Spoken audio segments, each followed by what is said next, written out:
বকতো, এই তোর কয় লাখ টাকা লাগবে, তুই এরকম কেন? হ্যাঁ, ও আয়সা বলতেছে কিরে তুই কি এরকম কারোর সাথে কিছু করছিস? আমি কই কি করছিস মানে কি? ডাক্তারে মনে হয় মেমোরি কার্ড দিয়ে বৈরব পাঠাইছিল, তো ওনার মেমোরিতে দেখা গেছে যে এরকম একটা ভিডিও আসছে, ওইখানে তুই কোনো ছেলের সাথে কিছু একটা করতেছিস এরকম। ডাক্তার কথাটা আমার খুব ইচ্ছা হইতো একটা দরবার বসতো, আমি ওইখানে আগুন থাকতো, আমি আগুনে দাঁড়াইতাম, বলতাম এই যে আমার সতীত্ব তোমরা প্রমাণ করো বা কিছু করো। এমন হয়তো আমি হাঁটতেছি, লোকটা আরেকজনের সাথে কথা বলতেছে, কথার ফাঁকে বলতেছে কিরে রুবিন আয় দেখে যা 12 বেড়াল মালাইছে। ওমা ওই মেয়েটা দেখে আমাকে এমন ভাবে হাসতেছে, মানে বাংলার সানি লিওন আসছে। মানুষ ফোন দিতেছে, ফোন দিয়ে বলতেছে কি অবস্থা, কি করো, কেমন আছো, কত টাকা রেট নাও, এই নেও সেই নাও। মানে আমি তো আবার নতুন অভিজ্ঞতা, আর কি বলে এগুলো। আসসালামু আলাইকুম প্রিয় দর্শক এবং শ্রোতা, আল্লাহ সর্ব অবস্থায় আমাদের সবার মঙ্গল করুন, সবসময়ের মতো সেই দোয়া এবং শুভকামনা জানিয়ে শুরু করছি লাইফের একটি এপিসোড। জীবন গল্প বলার জন্য আপনারা আমাদের সঙ্গে যোগাযোগ করতে পারেন। আমাদের মেইল অ্যাড্রেসটি হচ্ছে sharemystory24@gmail.com এবং একই সাথে আমাদের ফোন নাম্বার হচ্ছে 09639888777। আমি আর কথা বাড়াচ্ছি না, শুরুতেই কে রয়েছেন আমার সঙ্গে একটু জানার চেষ্টা করি। আপনার নামটা একটু বলেন তো। জি, আমার নাম মোসাম্মদ সোমা আক্তার। সোমা আক্তার। আপনার বয়স কত? 30+। 30+। আপনার গল্পটা আমি সামাজিক যোগাযোগ মাধ্যমে প্রচার করব এবং আপনার চেহারাও দেখা যাবে। সমস্ত কিছু জেনে শুনে আপনি গল্পটা এখানে বলতে এসেছেন, জি, এতে আপনার কোনো আপত্তি নাই। গল্প প্রচারের পরে যে কোনো ধরনের ইফেক্ট কিন্তু আমাদের যারা এখানে স্টোরি বলে যান তাদের জীবনে পড়তে পারে, পজিটিভ ও নেগেটিভও। এবং আপনি যখন এই যে ডিসক্লেমারটা সাইন করেছেন, লেটার অফ আন্ডারটেকিং যেটাকে আমরা বলি, সেখানে কিন্তু স্পষ্ট করে আপনি সমস্ত কিছু পড়েই তারপরে সাইন করেছেন। ঠিক আছে, খুবই গুরুত্বপূর্ণ একটা গল্প আজকের এই লাইফটা, আমি যতটুকু জানি। আমি আপনাদেরকে শুরুতেই আহ্বান জানাচ্ছি একটু মনোযোগ দিয়ে শোনার জন্য। জি, শুরু করুন। আমার আব্বা হচ্ছে সাইড কন্ট্রাক্টর, ইটের ভাটার যে কাঁচামাল পুরাই কাঁচামাল বানাই না, ওইটা সর্দারি করতো। আচ্ছা। তো 2-3টা ভাটা একসাথে কাজ করতো, প্রচুর টাকা ইনকাম করতো, কিন্তু মানে একটু অন্য নিশা ছিল, মানে জুয়া খেলতো আর কি। মাঝে মধ্যে দেখা যেত হাতে অনেক টাকা হয়ে গেছে, পরে কোনি নাই, কেউ একজন টান দিয়ে দিছে যে আই যায়, জানে যে জাহাঙ্গীর একটু বোকা শুকা, টান দিলে আজকে লাখ টাকা পাওয়া যাবো, টান দিয়ে নিয়ে যাইতো, হুট করে 1-1.5 লাখ টাকা রাত্রের বেলা দিয়ে এসে পড়তো। এগুলো আপনি নিজের চোখে দেখেছেন? কত এমনও বাড়ি ছিল যে একটা বাড়ি আমার আব্বা বানাইছে সেই 1998-97, যে ফকির মানুষ যদি ভিক্ষা নিতে আসতো বলতো উনি কি আমেরিকা থাকে বা আমি ইটালি থাকে, এত সুন্দর ঘর বানাইছিল। আবার দেখা গেল যে উনি বড় ধরনের একটা লস খাইয়ে ফেলছে, মানে ওই যে জোয়া টোয়া খেললা, এটার তো মানুষকে টাকা ফেরত দিতে হবে, এই বাড়ি আবার বিক্রি করে ফেললো। আবার দেখা গেল আমরা ছোট্ট একটা কোনো একটা থাকতেছি, এরকম আম্মা বাপের বাড়ি চলে গেল 6 মাসের জন্য, আমি আমার আব্বার সাথে ছোট ঘরে, মানে লাইফটা আজকে উপরে কালকে নিচে এরকম ভাবে কাটছে আর কি। যাক, তারপরে আমি যখন মেট্রিক পরীক্ষা দিব তখনও আমার আব্বা হুট করে আম্মার সাথে রাগ করে কই যেন চলে গেল। আম্মা খুব কষ্ট করে আমাদেরকে মানে পরীক্ষা দেওয়াইতেছে এইভাবেই আর কি। তো মেট্রিক পাস করলাম, করার পরে একটা গুঞ্জন, হ্যাঁ, আমাদের ঘরের পাশেই 3টা রুম ভাড়া দেওয়া ছিল, আমার কাকারা দিয়েছিল। একটা ডাক্তার ছিল, একটা ওই টেলিফোনে যে কথা বলতো কি যেন বলে বার্তার দোকান, আরেকটা খলিফার দোকান ছিল। তো ওই যে ডাক্তারটা উনি হচ্ছে মানে খুব ভদ্রসদ্র, শ্যামলা, সুন্দর চেহারা, উনি আমাকে খুব আদর করতো, খুব, মানে উনি খুব ভালো। যেমন আপনি ধরেন, আপনি যেরকম দেখতে সুন্দর ভালো, আপনারা আমার এজের যেমন তফাৎ, এই টাইপেরই। উনি আমার খুব আদর করতো। উনি বিবাহিত ছিল, 2টা সন্তান ছিল। এখন সবাই ভাবতো যে ওনার সাথে আমার প্রেম, আসলে ওনার সাথে আমার ওইরকম কোনো কিছুই না। আপনি ম্যাট্রিক পরীক্ষা দিয়েছেন এই সময়ের গল্প? হ্যাঁ হ্যাঁ, যখন পরীক্ষা উনি বিয়ে করে 2 বাচ্চা হয়েছে, তারপরেও আপনাকে নিয়ে সন্দেহ করতো? হ্যাঁ হ্যাঁ। ওনার ওয়াইফ কোথায় থাকতো? ওনার ওয়াইফ বাড়িতে, ওনার আমাদের চাইতে একটু সামনেই ওনাদের বাড়ি, একটু দূরে। আর যে দোকানটা, সে দোকানটাকে আপনাদের বিল্ডিং? দোকানটা একেবারে আমাদের ঘরের একদম জাস্ট আমাদের বারান্দার উপরে এই ঘর তোলা আর কি। তো উনি আপনার সঙ্গে আদরের সম্পর্ক বলতে কি প্রয়োজন, মানে কেন এই সম্পর্ক? মানে সারাক্ষণ আমাদের ঘরেই তো, এই যে আমাদের দরজাটা এটা, ওনার দরজাটা এটা, মাঝখানে শুধু এতটুকু তফাৎ। তো যখন দেখতেছে আমি খুব ব্রিলিয়ান্ট ছাত্রী, খুব ভালো, সবাই মানে একটু ইয়ে করে, উনি বলতো তুই ডাক্তারি শিখ আমার কাছ থেকে, নাপা খায়, জ্বর আসলে এটা খাওয়াইবে ওইটা খাওয়াই, এরকম ভাবে। ডাক্তারের দোকান বলতে ওনার নিজের ডিসপেন্সারি বা এরকম কোনো কিছু? হাতুড়ি ডাক্তার আছে না, গ্রাম্য doctor, okay fine, got it. এটা আর কি। তো মানুষ এটা কিছুটা সন্দেহ করতো, আমিও মানে উঠতি বয়সের, তখন আমার ভাইকে সবাই বলল যে ডাক্তার মানে তোমাদের বাড়ির সামনে এখানে দোকান রাখা তো ঠিক না, দিয়ে দাও, বাদ দিয়ে দাও। তখন আমার কাকারারে বইলে আব্বা দোকানগুলো ছাড়তে বইলা দিছে, ডাক্তারকে সরাই দিছে, ওই বাকিগুলো দোকানও ছাইরা দিছে যাতে কোনো সমস্যা না হয়। উনি চলে গেল, আমি এখান দিয়ে মেট্রিক পাস ইন্টারমিডিয়েট পরীক্ষা দিয়ে দিছি, রেজাল্ট চলে আসছে। পরবর্তীতে ভার্সিটিতে আমার খুব ইচ্ছে ছিল যে জাহাঙ্গীরনগরে পরীক্ষা দেবো, যেহেতু আমার আব্বার নাম জাহাঙ্গীর, খুব ইচ্ছে ছিল। আর সবাই বলতো আমি খুব মেধাবী, আমি চান্স পাবো, এটা আমার ফ্রেন্ডরা বলতো। তো ওই সময় একটা ঘটনা, হুট করে আমি ভৈরব বাজার থেকে আসলাম। আসার পরে আমার এক ফ্রেন্ড বলতে পাশাপাশি একই বাড়ি, ওই বাড়ি এই বাড়ি, আমরা এক ক্লাসে পড়ি, ছোটোবেলার যে সাথী থাকে ওই রকম আর কি। ও আয়সা বলতেছে, কিরে তুই কি এরকম কারোর সাথে কিছু করছিস? আমি কি করছিস মানে কি? এরকম এরকম ডাক্তারের হাতে, ডাক্তারে মনে হয় মেমোরি কার্ড দিয়ে ভৈরব পাঠাইছিল, তো ওনার মেমোরিতে দেখা গেছে যে এরকম একটা ভিডিও আসছে, ওইখানে তুই কোনো ছেলের সাথে কিছু একটা করতেছিস এরকম। ডাক্তার ওই ডাক্তার। ওকে। প্রথম কথা হচ্ছে তার সাথে আমার একটা প্রেমের গুঞ্জন ছিল, আবার উনার এখানে এই মেমোরি ব্যাপারটা কিন্তু খুব ক্লোজ। তারপর আমি অবাক যে কিরে, আসলেই তখন আমার ওইরকম কিছুই না, আমি যখন জানি আমার কিছু না তখন তো আমি অবাক হব। আমি অবাক হলাম, হওয়ার পরে আমি কি তাড়াতাড়ি গেলাম ওই ডাক্তারের কাছে। আমি আপনার কাছে বলে কি আছে দেখান তো। হ্যাঁ, উনি খুব খুশি মনে দেখাইতেছে যে দেখা যাচ্ছে যে আমার মতো চেহারা, সেম আমার মতো চেহারা, কিন্তু আমি হাসলে সুন্দর লাগে না। কত বছর আগের গল্প এটা? এটা 2011। 13 বছর, 14 বছর আগের গল্প। জি জি।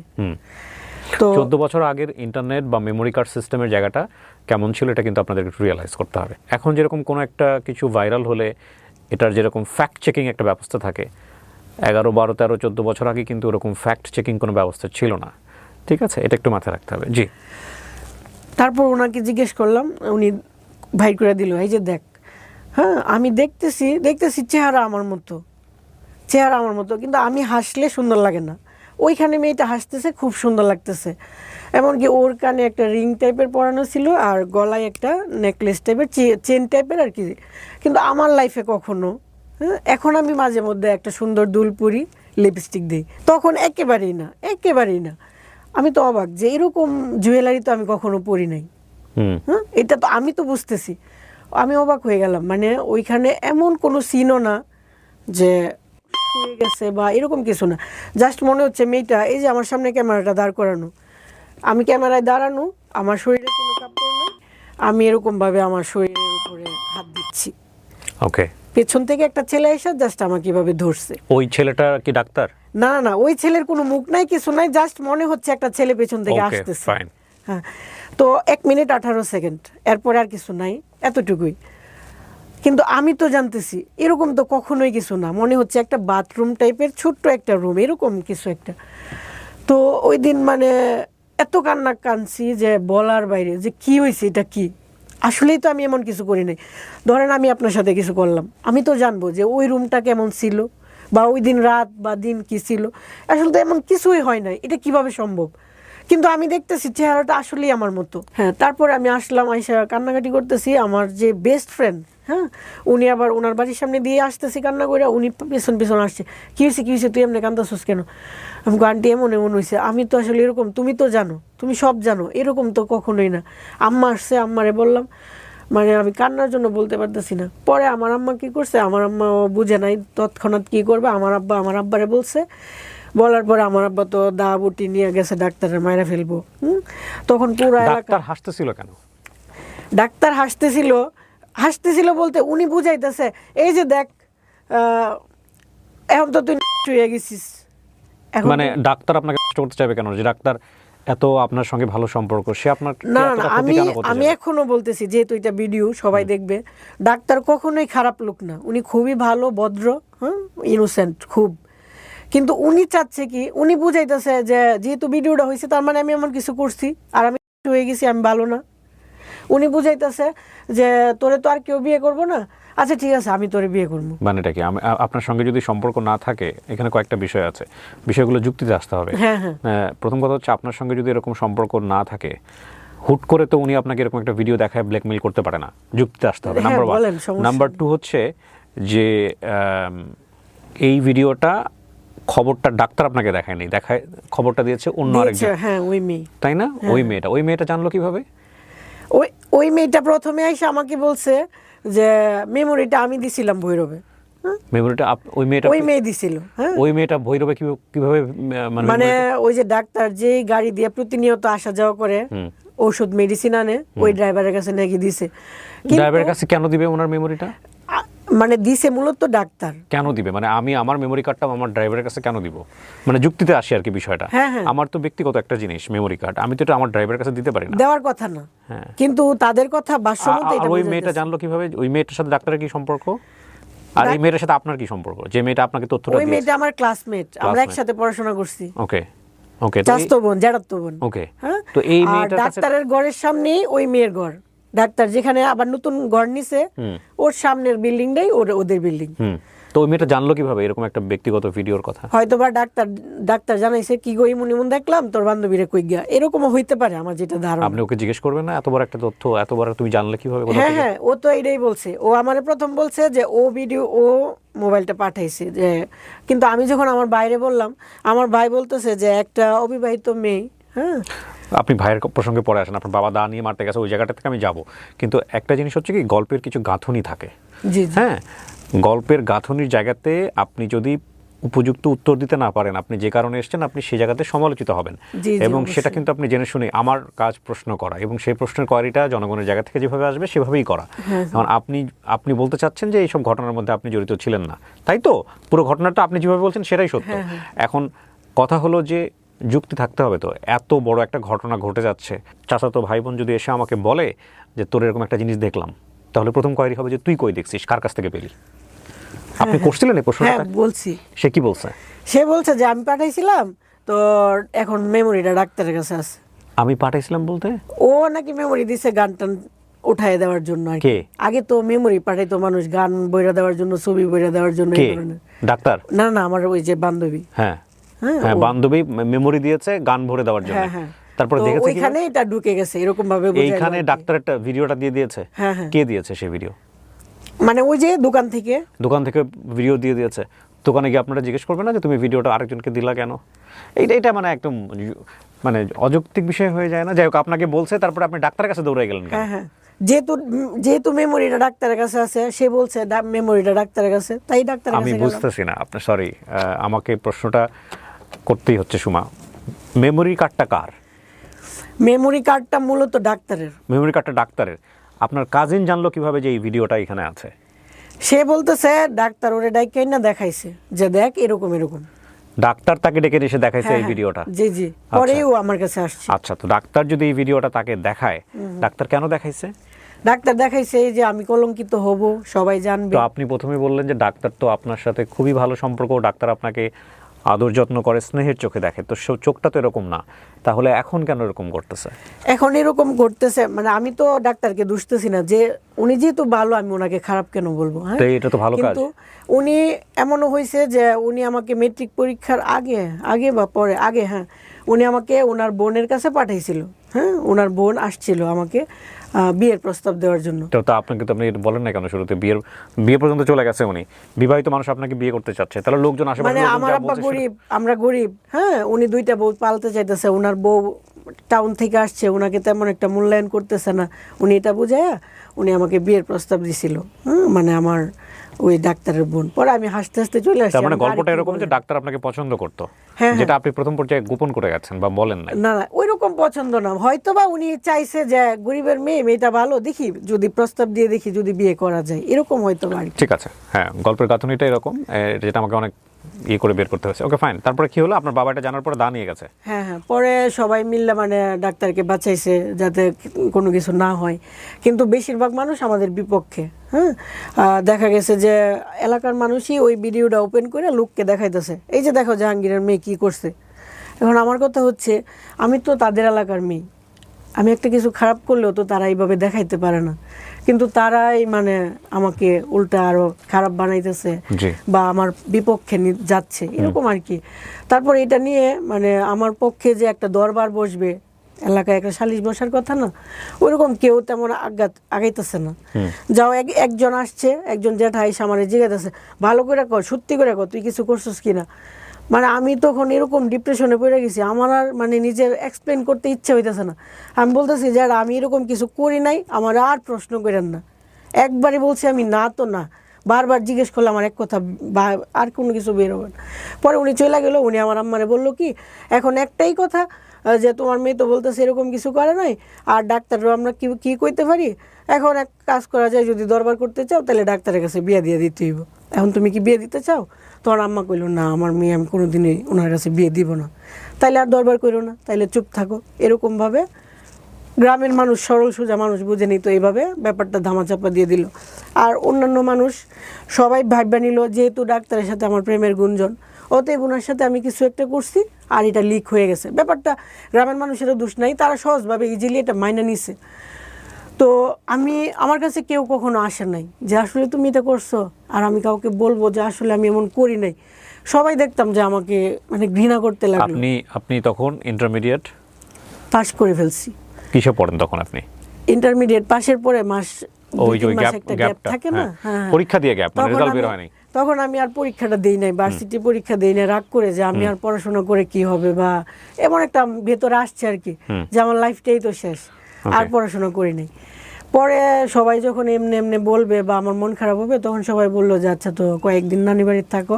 তখন আমি প্রায় মনে হয় 9 মাস বা 1 বছর নানু বাড়িতে ছিলাম, পাশের গ্রামে, খুব দূরে না, যাতে করে মানুষের সামনে বেরোতে না হয়। হ্যাঁ, খারাপ লাগে না, মানুষ সেটা বলবে, কিন্তু ওই যে একটা দরবার হলো না, আমি নিজেকে প্রুভ করতে পারলাম না, সবাই ভেবে নিল এটা সত্যই। আমি হাতে গোনা কয়েকজন মানুষ পেলাম যারা আমার সাপোর্ট করছে, যারা আমাকে রাস্তায় দেখা হইলে কিরে এরকম তো তুই না, এটা তো হওয়ার কথা। হাসাহাসি করতো লোকজন দেখলে আপনাকে দূর থেকে, মনে হচ্ছে হাসাহাসি করতো? আরে কত হাসাহাসি করতো, মানে রাস্তা দিয়ে বের হইতাম মানুষ এভাবে তাকায় থাকতো, মানে ওনার তাকানোটা দেখলে মনে হতো যে আমি, মানে সবার মোবাইলে হলো এগুলো ঘুরে বেড়াচ্ছে। হ্যাঁ, এর মধ্যে একজন ফ্রেন্ড ছিল নাম তমা, ও আমাকে বলতেছে সুমা আমি তো কোনোভাবে বিশ্বাস করতে পারতেছি না যে ভিডিওটা নকল, তুমি যেভাবে বলতেছ আমি অনেকবার জুম করে দেখছি জানো। তো আমার এখানে একটা তিল ছিল অনেক বড়, এখন রিমুভ করে ফেলছি। আমি তুমি আরেকটু জুম করে দেখো তো এখানে একটা তিল আছে কিনা। তো ও বলতেছে আচ্ছা ওইটা তো খেয়াল করি নাই, আচ্ছা দেখ মনে। আমি বলি আচ্ছা দেখার সময় তো পরে পাও কি না পাও, তুমি এক কাজ করো। তখন ওর সাথে যখন কথা বলতেছি পেছনে একটা স্টুডিও, আমি বলতেছি তুমি আমার এত কাছের, হ্যাঁ আমি একটা অন্যায় করলেও তো তোমার কাছে গোপনে বলতে পারি যে হ্যাঁ ওর সাথে অনেক কিছু হয়েছে। ফ্রেন্ডের সাথে বলা তো খুব মানে কষ্ট কিছু না। তো তুমি আমাকে অবিশ্বাস করতেছো, জানো খুব কষ্ট লাগতেছে, চলো আমি স্টুডিওতে যাই, হ্যাঁ আমি তোমাকে একটা জিনিস দেখাইতে চাই। তখন স্টুডিওতে তো আলাদা রুম থাকে যেখানে মানুষ কাপড় চোপড় চেঞ্জ করে, ওইখানে গিয়ে আমি উপর করলাম, মানে ওই ফ্রেন্ডের, আপনার ফ্রেন্ডকে বোঝানোর জন্য, মেয়ে ফ্রেন্ড। আমি তখন মানে হয়তো একটু খারাপ লাগছে যে আমার এত কাছের ফ্রেন্ডকেও আমার শরীরটা দেখাইতে হইতেছে, মানে বোঝানোর জন্য যে না দেখো মিল নাই, তফাৎটা তুমি দেখো। ওকে, তখন আমি ওরে বললাম তুমি এখন বলো তোমার বিশ্বাস হয়েছে কি না। তখন আমার ফ্রেন্ড বলছে কি বলো, আকাশ আর পাতাল, আকাশ পাতাল ব্যবধান, ওইটা কি আর এটা কি, আমি কি দেখলাম। আর তোমারে জানো আমাদের এলাকার সবাই বলতেছে, সবাই কইতো সুমা কত ভালো মেয়ে, সুমা কত ভালো মেয়ে, আর আজকে দিয়ে একেবারে লিক। এটা সম্ভবত একটা ছবির কথা মনে পড়ে গেল রিসেন্টলি আমার, ইউটিউবার সম্ভবত ছবিটার নাম, এটা চরকিতে আছে, আপনারা দেখে নিন। শেষ পর্যন্ত এই ভিডিওটা যে তার না এটা প্রমাণ করার জন্য সে পরনের কাপড় খুলে দেখায়। এখানে অভিনয় করেছিল বিখ্যাত একজন সিঙ্গার, কে রাইট নাও আমি নাম মনে করতে, এটা আদনান আল রাজীবের ছবি সম্ভবত, ইউটিউবার, যদি সুযোগ হয় আপনারা দেখে নিন। হ্যাঁ, এখানে আফ্রিদি অভিনয় করেছে, আরও ওই যে রিসেন্টলি খুব ভালো করছে গানে, আমার নাম মনে রাখতে খুব সমস্যা হয়, খালিদ হাসান মিলুর ছেলে, না জেফার না, খালিদ হাসান, প্রীতম অভিনয় করেছে আমি যদি ভুল না করে থাকি। সো এই যে এই ইউটিউবার ছবিটা আপনারা দেখে নিন, লাস্টের সিনে গিয়ে উনি যে এটা না এটা প্রমাণ করার জন্য নিচের শরীরের কাপড় খুলে দেখায় দেয় লাইভে, যে দেখ এটা আমি না। হ্যাঁ, সো এই যে বিষয়টা দেখেন কত মিল, মানুষের জীবন আর ছবি কত মিল। হ্যাঁ, ওকে, তারপর তখন মানে আমার বান্ধবী মানে ওই যে আগে ভালোবাসতো ওইটা আবার ফেরত আসলো, যে এখন আমার বিশ্বাস হয়েছে। আমি এতদিন শুধু ভাবতাম সুমা কি করে এটা করলো, মানে ও আমাকে সবসময় বলতো হ্যাঁ যে প্রেম করো না তুমি, এত সরল সোজা, এত বোকা। হ্যাঁ, আজকে এত বড় একটা ঘটনা, মানে ব্যাপারটা অদ্ভুত লাগতো। তো আজকে আমি বিশ্বাস করলাম। ও তারপর থেকে যেন ওর সাথে মনের মিলটা আরও বাড়লো। হ্যাঁ, ও ফাইনালি বিশ্বাস করলো। কিন্তু ভেতরে ভেতরে একটা কষ্ট রয়ে গেল যে আমি না একটা ফ্রেন্ডকে দেখাইছি, আমি পুরো এলাকার মানুষকে কি দেখাইতে পারছি? Very important.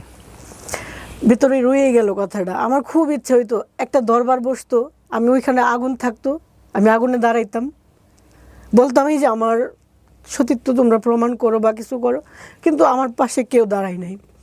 এরকম হয়েছে। হওয়ার পরে আমি এই যে নানু বাড়িতে আসা যাওয়া করতাম, থাকতাম, এর মাঝখানে আবার ডেস্টিনি, D2K যেটা, একজনে আয়সা অফার করলো যে দেখো তোমার লাইফটা তো এরকম হয়ে গেছে, বাসায় বসে থাকো, চলো এটা করো। লেখাপড়া তখন একদম অফ করে দিয়েছেন? হ্যাঁ। এই ঘটনার পরে লেখাপড়া অফ হয়ে গেল? অফ হয়ে গেল, হ্যাঁ। আমি আর করি নাই, ইচ্ছা করেই করি নাই। পরে D2K তে জয়েন করলাম, করার পরে D2K তে জয়েন করলে কিন্তু এখানে যাইতে হয়। D2K কি? ডেস্টিনি 2000 লিমিটেড, যেটা MLM কোম্পানি, ওকে। এখানে ওখানে যাইতে হয়। তো কাজের প্রয়োজনে অনেক দিন পর নিজের এলাকায় ঢুকলাম। এলাকায় তো আসি না, খারাপ লাগে। নানুর বাড়িতে থাকতেন? হ্যাঁ, লোকে এইভাবে তাকায় থাকে। যেদিন প্রথম ঢুকছি এলাকায়, আমার সাথে কেউ কথা বলে না তেমন একটা, যারা আগে খুব ভালোবাসতো তারাও না। তো আমাদের ইব্রাহিমপুর বাজার আছে, ওই বাজারে একটা ডাক্তার আছে, চপল ডাক্তার। চপল ডাক্তার না, হঠাৎ করে আমার বলতেছে, কি গো বোন, কেমন আছো তুমি, ভালো আছো? মানে ওই দিন না, সত্যি কথা, মানে আমার ইচ্ছে হয়েছিল যে নতুন করে বাচ্চার যে কেউ আমাকে ভালোবাসছে, মানে এত খুশি হয়েছি আমি বলার বাইরে, যে আমাকে সবাই ঘৃণা করতেছে, আর উনি আমাকে যে ডাক দিছে, আমি এত খুশি হয়েছি যে বলার মতো না। এরপরে আস্তে আস্তে নিজের এলাকায় আসলাম, কে কি বললো দেখলাম না, মানুষ হাসাহাসি করতেছে, মাঝে মধ্যে ডায়েরিতে লিখতাম। এমন হয়তো আমি হাঁটতেছি, লোকটা আরেকজনের সাথে কথা বলতেছে, কথার ফাঁকে বলতেছে, কিরে রবিন, আয় দেখে যা, 12 বেটা মালাইছে। আশ্চর্য হয়ে গেলাম, মানে কি বলতেছে 12 বেটা? সে তো বহুত কথা। একটা মানুষের সাথে প্রেম করা এক ব্যাপার, আর 12 বেটার কত বড় কথা। আমি আকাশের দিকে তাকাই থাকতাম, পানিগুলো পড়তে দিতাম না, মানে আমি খুব কান্না কম করার চেষ্টা করতাম। মানে এমনও হইতো যে আমি যাদের বাড়িতে যাই পড়াশোনা করতাম, যে সেও ক্লাসমেট আমিও ক্লাসমেট, একসাথে পড়তাম, 2-3টা বাড়ি পার হইলেই তাদের বাড়ি, ওর বাড়িতে যাই পড়তাম। ওর বাড়িতে যখন 1 বছর পরে গেলাম, পাশে ওর বাড়ির আশেপাশের মেয়েরা কিন্তু আমাকে চিনে, যে এটা সানজিদার বান্ধবী। ওই মেয়েটা দেখে আমাকে এমনভাবে হাসতেছে, মানে বাংলার সানি লিওন আসছে, হাসতেছে, হাসি দেখে আমার মানে আর হাঁটতে ইচ্ছে হইতেছে না। মানে যে মানুষটা আগে আসলে বলতো ভালো আছেন, কি করেন, সে এখন এমনভাবে হাসতেছে। তারপরে আমি রাস্তা দিয়ে গেলে অনেকে বলতো তোমার ফোন নাম্বারটা দেও তো। কোনো কথা নেই, বার্তা নেই, ডিরেক্ট আমি ইচ্ছে করে দিছি। কেন দিছি? কারণ ভিতরে কিছু কথা জমা থাকুক, সে কি বলতে চায় আমি দেখি। আমার আব্বার চাইতে হয়তো 5 বছরের বড়, জ্যাঠা লাগে আশপাশ এলাকার। ফোন দিছে, হ্যাঁ জ্যাঠা, নাম্বার নিয়েছিলেন কেন, কি বলবেন? আসো না একদিন রাত্রে আমাদের বাসায়। আপনাদের বাসায় রাত্রে কেন, কি বলেন এগুলো? বুঝো না? কখনোই কাউরে গালাগালি করি নাই। আর ভাবতাম কি, আমি যদি নেক্সট টাইম আরও খুব ভালোভাবে চলাফেরা করি, তাহলে একটা সময় মানুষ ভাববে যে না, মেয়েটা তো আগেও দেখতাম ভালো, এখনও ভালো, তার মানে যে ঘটনাটা ঘটছে এটার জন্য ও হয়তো বা দায়ী না। কিন্তু এর মধ্যে আবার এটাও হয়েছে, খুব ইচ্ছে হয়েছে যে আমি খারাপ হয়ে যাই, মানুষের কথা সহ্য হইতেছে না। তখন মনে হইতেছে ভালো হয়েও তো আমি খারাপ শুনতেছি, তাহলে আমি খারাপ হয়েই শুনি। মাঝে মধ্যে এমন হইতো, আবার মাথা ঠান্ডা হয়ে যেত। তখন আমার ছোট মামি আমাকে একটা ব্রাক স্কুলে টিচারে নিয়ে দিল আর কি। 5 মাস করার পরেই আমার বিয়ে ঠিক হইলো। ওই ঘটনার 3 বছর পরে আমার বিয়ে হয়েছে সাতক্ষীরা ডিস্ট্রিক্ট। এখন কথা আসতে পারে যে এত দূরে কেন বিয়ে হইলো। উনি হচ্ছে এই এলাকাতেই, আমাদের নরসিংদী ডিস্ট্রিক্টেতে আগুন মিস্ত্রির সর্দার। আমার আব্বা হচ্ছে ইট কাঁচা বানাই লেবার দিয়ে, আর উনি হচ্ছে লেবার দিয়ে এটা পুরাই। হ্যাঁ। তো আমার আব্বা ওনাকে 2-3টা কাজ নিয়ে দিছে, ভালো সূত্রে পরিচয়। হ্যাঁ। যেদিন বিয়ে হয়েছে এদিনই আমাদের এলাকার মানুষ ওর নাম্বার নিয়ে এগুলো বলছে, কিন্তু ও আমাকে এগুলো বলে নাই। কিন্তু আমার ভেতর থেকে কেন জানি মনে হইতেছে যে আমার হাজবেন্ডকে আমার এটা বলা দরকার। বিয়ের 3 দিন পরে আমি বলতেছি, আপনি আমাকে একটু সময় দিবেন, আমি আপনাকে একটু কথা বলতে চাই। বলতেছে কেমন কথা, ঘরে বলা যায় না? আমি কই না, একটু বাইরে যাইতে হইব। তখন উনি আমাকে ওনার বাড়ির পাশেই মাঠে নিয়ে গেল রাতের 10টার সময়। হ্যাঁ, তো ওইখানে যাওয়ার পরে আমি ওনাকে সব বললাম, যে এরকম হয়েছে। পুরা এলাকার মানুষ জানে এটা সত্য, জাস্ট আমি জানি এটা মিথ্যা। তো আপনি কি মনে করেন আমি জানি না? তো এরকম হয়েছে। আপনার যদি মনে হয় যে তোমাকে নিয়ে সংসার করা যায় না, আমি কোনো কাবিনের টাকা টুকা কিছুই নেব না, কিছুই না, আমি চলে যেতে বাধ্য। কিন্তু আমি কারো উপরে বোঝা হয়ে গেলাম, সে আমাকে রাখতে চাচ্ছে না, ওরকম ভাবে থাকবো না। হ্যাঁ, তখন উনি বললো আচ্ছা আচ্ছা ঠিক আছে, শুনছি, এগুলো কিন্তু বিয়ের দিনই আমার কানে আসছে, সবই বলছে, এমনও বলছে যে তোমাকে যদি বিদায় করে দেই তাহলে বাড়িতে গরু জবাই করে খাওয়াইবো। এরপরে ওনার হয়তো বা মনে হয়েছে যে হ্যাঁ সত্য বা মিথ্যা জানি না, তবে ওকে একটু যাচাই করা দরকার। তো উনি আমাকে একটা অ্যান্ড্রয়েড ফোন কিনে দিছে। ফোনের মধ্যে হয়তো বা উনি রেকর্ডিং চালু করে রাখছে যে আমি গোপনে কারোর সাথে কথা টথা বলি কিনা, এই ধরনের, আর আমার চলাফেরাটা কেমন। এই 4 মাসের ভিতরে তুমি তোমার আম্মা আর বোনের সাথে বাদে কারোর সাথে কথা বলো নাই। আর তুমি যে ইন্টারমিডিয়েট পাস বা তোমাদের ভালো ফ্যামিলি, এটা আমাদের এলাকায় কখনোই এরকম গর্ব করে চলো নাই। খুব সাধারণ চলাফেরা, কখনো দেখি না একটু নতুন বউ সাজুগুজু করতে, বা একেবারে ন্যাচারাল। আমি মন থেকে বিশ্বাস করি যে তুমি এটা কখনোই করো নাই। তো উনি এই ব্যাপারে কোনো দিন আমাকে একটা বাজে কথা বলে নাই, মন্তব্য করে নাই, এটা আসেই নাই কোনো দিন কথা। আমি আবার ওনাকে বলছি যে আমি একটা প্রমাণ আপনাকে দেব, শুধু যে মুখ দিয়ে বলছি তা না, কিন্তু প্রমাণটা সময় আসলে আমি আপনাকে দেব। পরে মেয়ে হয়েছে, মেয়ে হওয়ার 16 দিন পরে আমি বাসায় গেছি ওর সাথে। 16 দিন পর্যন্ত বাবার বাড়ি ছিলাম, 16 দিন পরে বাসায় গেছি। তখন ওরে আমি বললাম যে দেখো, আমি একদিন বলছিলাম না যে তোমাকে প্রমাণ দিব, ওই যে একটা সময় আসলেই প্রমাণ দিব, আজকে ওই সময়টা আসছে, তো তুমি বর্ষ আসতেছি। তখন আমি উজু টুজু করে আসলাম, একটা কোরআন শরীফ নিয়ে আসলাম, আর আমার মেয়ের সামনে একটা মায়ের কাছে একটা বাচ্চার চাইতে বড় তো আর কিছু হইতে পারে না। বাচ্চাটাকে কুলে নিলাম, কোরআন শরীফটা এক পাশে রাখলাম, ওরে বললাম জানি হয়তো বা আপনার মনে প্রশ্ন থাকতে পারে যে আসলে কি আমার বউ এটা করছে কি না। এই যে আমার মেয়েটাকে ধরা, 16 দিনের একটা বাচ্চা, নিষ্পাপ বাচ্চা, এই বাচ্চাটাকে ধরা, আর আমার আব্বা আর আমার আম্মা আছে। যদি আমি ওই ঘটনার সাথে জড়িত থাকি, ওইটা যদি আমি হয়ে থাকি, তাহলে যেন আমার এই বাচ্চাটা, আমার আব্বা আর আম্মা আজকের ভিতরেই যেন মারা যায়। এরপরেও যদি তোমার ভিতর থেকে সন্দেহ দূর না হয়, আমার তো আর কিছু করার নাই।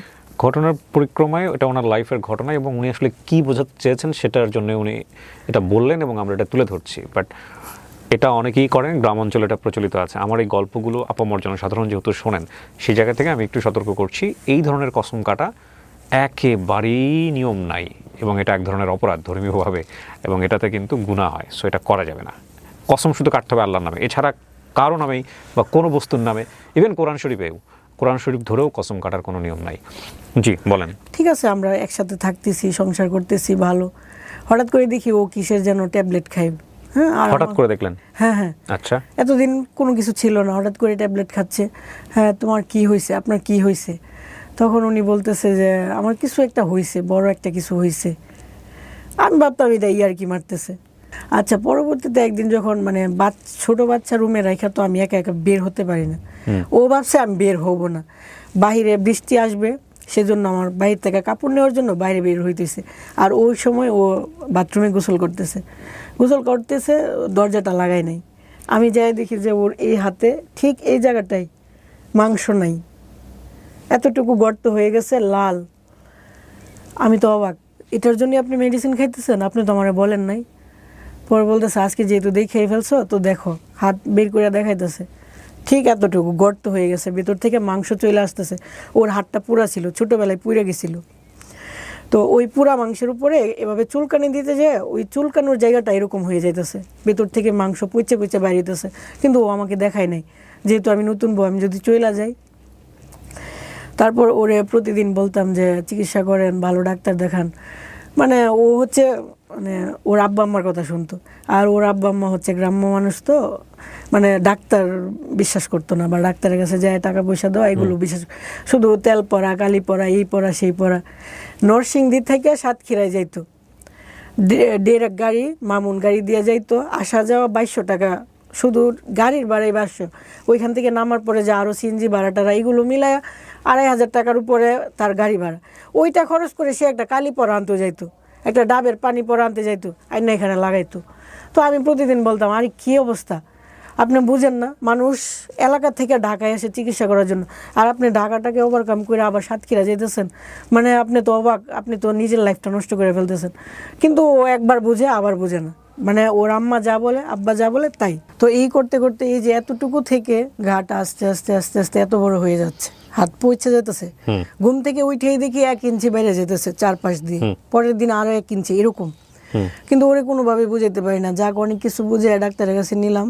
তখন ডাক্তার বললো যে আরে তোমার তো অনেক সমস্যা, তুমি তো কয়দিন পরে ক্যান্সার হয়ে যাবে, তুমি কেন চিকিৎসা করতেছো না। বুঝাই টুজাই দিল যে তোমার হাঁটুর থেকে মাংস না এখানে লাগাই দিব, তুমি ঢাকা সমরিতাতে আসো, এরকম এরকম বলার পরেও আবার ওই মার কথা, আবার ওই বনাতি চিকিৎসা, এটা সেটা করতে করতে একটা পর্যায়ে ওর হাত পুরাটা এখান থেকে নিয়ে এতটুকু পুরা হাত মনে হচ্ছে যে ভিতরে পোকা হয়ে যাচ্ছে, এরকম একটা অবস্থা।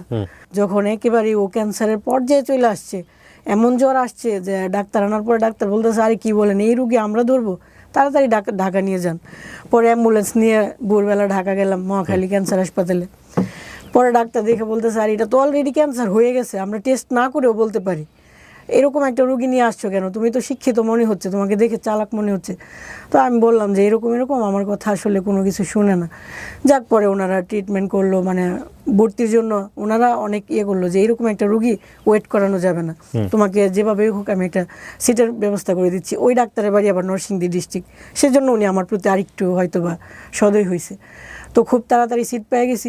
সিট পাওয়ার পরেও 2 দিন পরে উনি আবার বাড়ির থেকে ফোন দিছে, বাবা ডাক্তার দেখাইস না, ডাক্তার দেখাইলে কিন্তু মানুষ বাঁচে না।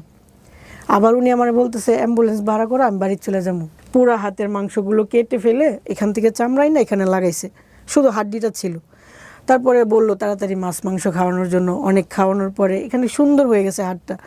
তখন ও এত খুশি, আমাকে বলতেছে ধন্যবাদ দিতেছে যে তোমার কথাটা যদি আগে শুনতাম তাহলে এরকম হইতো, কষ্ট পেতাম না। হ্যাঁ। পরে 15 দিন পরে এখান থেকে আবার ফুসকা, এই যে ফুসকা পড়ে না, তেল তেল পড়লে যেরকম এরকম হয়ে যায়। ডাক্তারকে ফোন দিলাম, ডাক্তার বলতেছে হ্যাঁ আমরা যা মাইন্ড করছি তাই হয়েছে, আচ্ছা তুমি আবার নিয়ে আসো। আবার আসলাম, আবার চেকিং, আবার টেস্ট, এই করতে করতে আবার অপারেশন। এভাবে 6 বার অপারেশন হয়েছে, 5 বার হয়েছে। 6 বারের মাথাতে ওনারা দেখলো যে আর সম্ভব না, লাস্ট ওনার হাতটা কেটে ফেলতে হবে। পরে একবারে গুড়ার থেকে হাত জয়েন্ট থেকে খুলে ফেলছে 6 বারের অপারেশনের মাথায়। এর ভিতরে শুধু হাসপাতালে আসা যাওয়া, হ্যাঁ হাত কাটা হাসবেন্ড নিয়ে চলতেছি ফিরতেছি, ওর সাথে আমি যতটুকু ভালো আচরণ। ও আমাকে একবারই বলছিল আমি হাতটা তখনই কাটবো যদি তুমি আমাকে ওয়াদা করো যে তুমি আমাকে ছেড়ে যাবা না। তো আমি বলছি না, আমি কখনোই যাব না। তো আমি ওর সাথে ভালোভাবে থাকতেছি ফিরতেছি। আবার দেখলাম যে 9 মাস পরে আবার ওই যে ফুসকা পড়তেছে এখানে, সেলাই জায়গার ভিতরে ফুসকা। আবার ডাক্তারকে ফোন দিলাম, বলতেছে আসো তাড়াতাড়ি। আবার আসলাম, ওনারা দেখলো যে খুবই অবস্থা খারাপ। এখানে হ্যাঁ এখানে যে একটা হাড্ডি, এই হাড্ডিটা লাস্ট বলছে যে এই হাড্ডিটা কেটে ফেলি। 7 বারের মাথায় এই হাড্ডি কেটে ফেললো। ওইটা ছিল ওর সব থেকে বড় অপারেশন। মানে হাড্ডিটা যখন কেটে ফেলছে মনে হয় এত ব্যথা পাইছে বা এত কষ্ট পাইছে সহ্য করার মতো। ও ওটি করানোর পরে একটা রুমে নেওয়া হয়, পোস্ট অপারেটিভ সম্ভবত রুমটা। ওইখানে ও অজ্ঞান অবস্থায় আমার নাম ধরে ডাকতেছে। আমার নাম হচ্ছে ডাকনাম আখিমণি। ও সারাক্ষণ আখিমণি বলে ডাকতো, ঘুমের মধ্যে বলতেছে আখিমণি আখিমণি এভাবে ডাকতেছে। তো আমি তো অনেক বছর যাবৎ হাসপাতালে আসি, সব নার্সরা আমাকে দেখে চিনে। তো নার্স বলতেছে দেখছেন এটাই পাওয়া আপনার জীবনে, যে আপনার হাজবেন্ড আপনাকে এইভাবে ডাকতেছে। হ্যাঁ। যাওয়ার পরে বললাম কি হয়েছে, বলতেছে জানো আমার খুব ব্যথা করতেছে, আমি আর সহ্য করতে পারতেছি না। মানে নিজেকে এত অসহায় মনে হইতো। অপারেশনের সময় শুধু আমি একা, কেউ নাই। অথচ অন্যান্য রোগীরা যাদের বয়স 60-70, ওদের জন্য 10টা-5টা মানুষ দাঁড়ানো আছে। আর ওর বয়স 30 বয়সের একটা হ্যান্ডসাম যুবক ছেলে, খুবই সুন্দর চেহারা, ওর জন্য পাশে কেউ নাই, আমি একা। মানে খুব অসহায় মনে হইতো, যে মানে বলার মতো না। এই করতে করতে এভাবে গেল। এটা কাটার পরে তো আর কিছু কাটার নেই। পরবর্তীতে আস্তে আস্তে এই যে শরীরের অংশটা বাম পাশ, এই বাম পাশ এতটুকু অবধি, হাঁটু অবধি পচতে শুরু করলো। ওর ভিতরে যে হাড়গুলো দেখা যাচ্ছে। বাচ্চার বয়স কত তখন? আমার মেয়ের বয়স তখন 5 বছর। বাড়িতে নিয়ে গেলাম, ওইখানে মানে শাশুড়ি মানে প্রচুর গালাগালি। মানে ওনারা ভাবতেছে আমি হয়তো সম্পত্তির জন্য বসে রয়েছি, নাইলে আমি কেন বসলাম, অন্যান্য বউরা তো চলে যায়। কিন্তু আমার হাজবেন্ড তো একবারই বলছে যে আমাকে যতক্ষণ না তুমি সাদা কাফনে না দেখবা ততক্ষণ যাইবা না, আর আমিও যাব না, আমি ওইরকম না। তো ছিলাম ততদিন। ওই এলাকার মানুষ আমাকে খুব ভালোবাসতো। মে মাসের 11 তারিখ 2020 সাল, উনি সকাল 10টার সময় উনি শেষ নিঃশ্বাস ত্যাগ করে আর কি। বিয়ের কত বছরের মাথায়? 16 দিন কম ছিল, 6 বছর। মানে মে মাসের 26 তারিখ আমাদের বিবাহ বার্ষিকী, মে মাসের 11 তারিখে উনি মারা তার মানে গেছে। তো আপনার বাচ্চা বুঝতো বাবা এরকম চলে যাচ্ছে বা এরকম? ছোট মানুষ এত বেশি বুঝে বুঝতো না। না। তখন সবাই বলতেছে তোমার আব্বার অসুখ, হ্যাঁ হয়তো বুঝতেছে অসুখ, কিন্তু মেয়ের বয়স কত এখন? এখন বড় হওয়ার পরে কিন্তু ওরে এগুলো কিছুই মনে নাই। বয়স কত এখন? 10 বছর। 10 বছর, জি। তারপরে তো উনি চলে যাওয়ার পরে 3 দিন কোনো রকম ওইখানে কাটাইলাম, তারপরে 4 দিনের মাথায় আমি চলে আসলাম বাচ্চাকে নিয়ে। হ্যাঁ, বাচ্চাকে নিয়ে চলে আসলাম। ও যখন অসুস্থ ছিল তখনই মনে হইতো যে ক্যান্সার রোগীদের তো আসলে বাচ্চার কোনো ইয়ে নাই, আমাকে তো একটা কিছু করতে হবে, কি করব। তো আমি যখন আগে মেহেদি টেহেদি দিতাম মানুষের হাতে, সবাই বলতো তুমি পার্লারে কাজ করো, খুব সুন্দর মেহেদি দিতে পারো, পার্লারে কাজ করলে হয়তো ভালো করতে পারবো, সেলাই কাজও খুব ভালো পারি, সুন্দর সুন্দর জামা বানাই। তখন ভাবলাম যে সেলাই কাজের পাশাপাশি যদি আমি অল্প পার্লারের কাজটা শিখি তাহলে হয়তো ঘরে বসে আমার কিছু একটা ইনকাম হবে। তখন ওরে রাইখাই ওর কাছ থেকে অনুমতি নিয়ে প্রতিদিন বিকালে একটু যাইতাম পার্লারের কাজ শিখতে। হ্যাঁ, ভৈরবে যেহেতু থাকতাম, ভৈরবে পার্লারে যাইতাম, এভাবে শিখছিলাম। তো ওরে যখন ওই যে ও চলে যাওয়ার পরে বাড়িতে চলে আসছি, আসার পরে তো আবার ফ্রি, হ্যাঁ কি করব, তখন আবার ওই পার্লারে গেলাম। যাওয়ার পরে বাকি যতটুকু শিখার ছিল এক মাসে অতটুকু শিখলাম। শেখার পরে মনে হলো যে একটা পার্লার দিই। মানে আমার কাজ 2-1 জনে দেখছে বাড়িতে, সবাই বলতেছে আরে তুমি ঘরে কাজ করার মতো না, তোমার কাজ তো অনেক সুন্দর, তাহলে বাইরে দেও। তখন চিন্তা করলাম আচ্ছা ঠিক আছে। তখন গ্রামও না শহরও না, এরকম একটা জায়গায় উঠি বাস স্ট্যান্ড, ওইখানে জায়গা চয়েস করে ওইখানে পার্লার দিলাম। কত টাকা ইনভেস্ট করলেন? বেশি না, 1,20,000 টাকা। ওকে। তো দেওয়ার পরে আমি কখনো ওইরকম পার্লারে কোনোদিন যাই নাই, বা পার্লারে মানুষদেরকে মানুষ খারাপভাবে বা ভালোভাবে এগুলো সম্পর্কে কোনো ধারণা নাই। যখন পার্লার দিলাম তখন আবার একটা নতুন অভিজ্ঞতা। মানুষ ফোন দিতেছে, ফোন দিয়ে বলতেছে কি অবস্থা, কি করো, কেমন আছো, কত টাকা রেট নাও, এই নেও সেই নাও। মানে আমি তো আবার নতুন অভিজ্ঞতা, আর কি বলে এগুলো। বা যখন দেখতো যে এরকম হইতেছে না, আমাকে কোনোভাবেই পড়াইতেছে না, লাস্ট মুহূর্তে গালি দিত, এই তোর কয় লাখ টাকা লাগবে, তুই এরকম কেন, হ্যাঁ, তো কোনোভাবেই তোরে নিতে পারি না, বা এরকম বলতো। ওহো, অবাক হয়ে গেলাম। মানে হাজবেন্ড মারা গেল, অসহায় অবস্থায় একটা কিছু করার জন্য দাঁড়াইছি, আবার ওইরকম বলি। মনে হইলো যে না, পার্লার যেহেতু দিছি, আর আমার হাজবেন্ড বলছিল যে তুমি যে কোনো একটা করো মন থেকে, আমি দোয়া করে গেলাম, আমি যেহেতু তোমাকে কিছু দিয়ে যাইতে পারি নাই, আমি তোমাকে দোয়া দিয়ে গেলাম। তো ওইটা চিন্তা করে থাকলাম যে লোকে যা বলে বলুক, হ্যাঁ আমি করতে থাকি। পেটে ভাত না গেলে তো আসলে আপনি ভাত নিয়ে দাঁড়াবেন না মানুষটার পাশে, কিন্তু আপনি কথা বলতে আসলে কোনো সমস্যা নাই, কথা বলতে পারি, আমরা করতে থাকি এভাবে আস্তে আস্তে। মানে আমারও পার্লার, আমরা আসলে জাতি হিসেবে খুবই পরশ্রী কাতর। একজন মানুষের উন্নতি দেখলে আমাদের সহ্য হয় না, আমরা ভেতরে ভেতরে দুমড়ে মুচড়ে যাই, এক ধরনের অসহায়ত্বে ভুগি।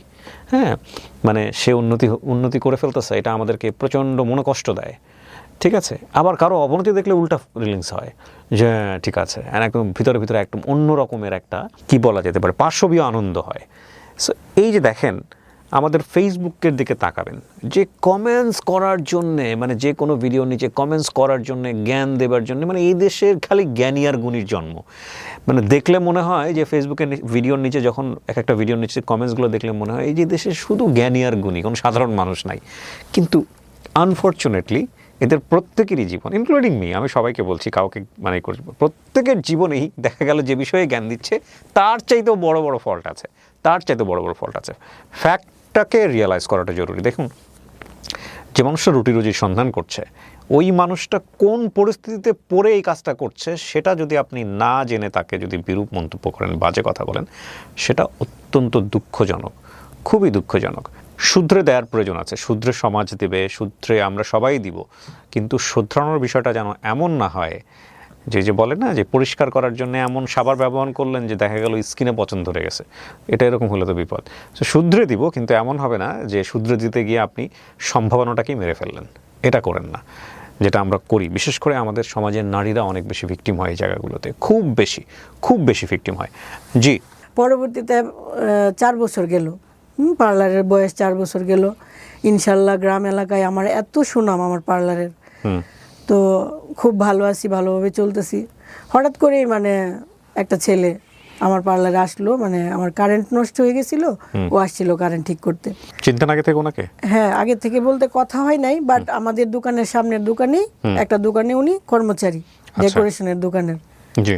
তো ওই ডেকোরেশনের দোকানের বন্ধুর বোন আসছিল পার্লারে সাজতে, যেহেতু কারেন্ট নাই আমি ভালো করে সাজাতে পারবো না, তো ওনার বলছিলাম যে কারেন্ট ঠিক করে দেন। উনি দোকানের ওই ছেলেটাকে পাঠাইলো। তো ওই ছেলেটা আবার ওই যে নসিমন গাড়ি আছে না, নসিমন গাড়ি, ভ্যান গাড়ির মতো যে, ওই গাড়ি চালাইতো, মানে ওই ডেকোরেশনের মালামাল আনা নেওয়া করতো। তো আনতো, উনি আমাকে জিজ্ঞেস করতেছে ম্যাডামের বাড়ি কোথায় বা কি করেন। তো উনি এক পর্যায়ে জানলো আমার হাজবেন্ড মারা গেছে, বা ওনাকে জিজ্ঞেস করলাম আপনাদের বাড়ি কোথায়, উনি বলতেছে আমার বাড়ি ময়মনসিংহ। এত দূরে, তাহলে এখানে কোথায় থাকেন, বউ নিয়ে থাকেন? না, আমি বিয়ে করি নাই, আমি এখানে একজনের বাসায় থাকি।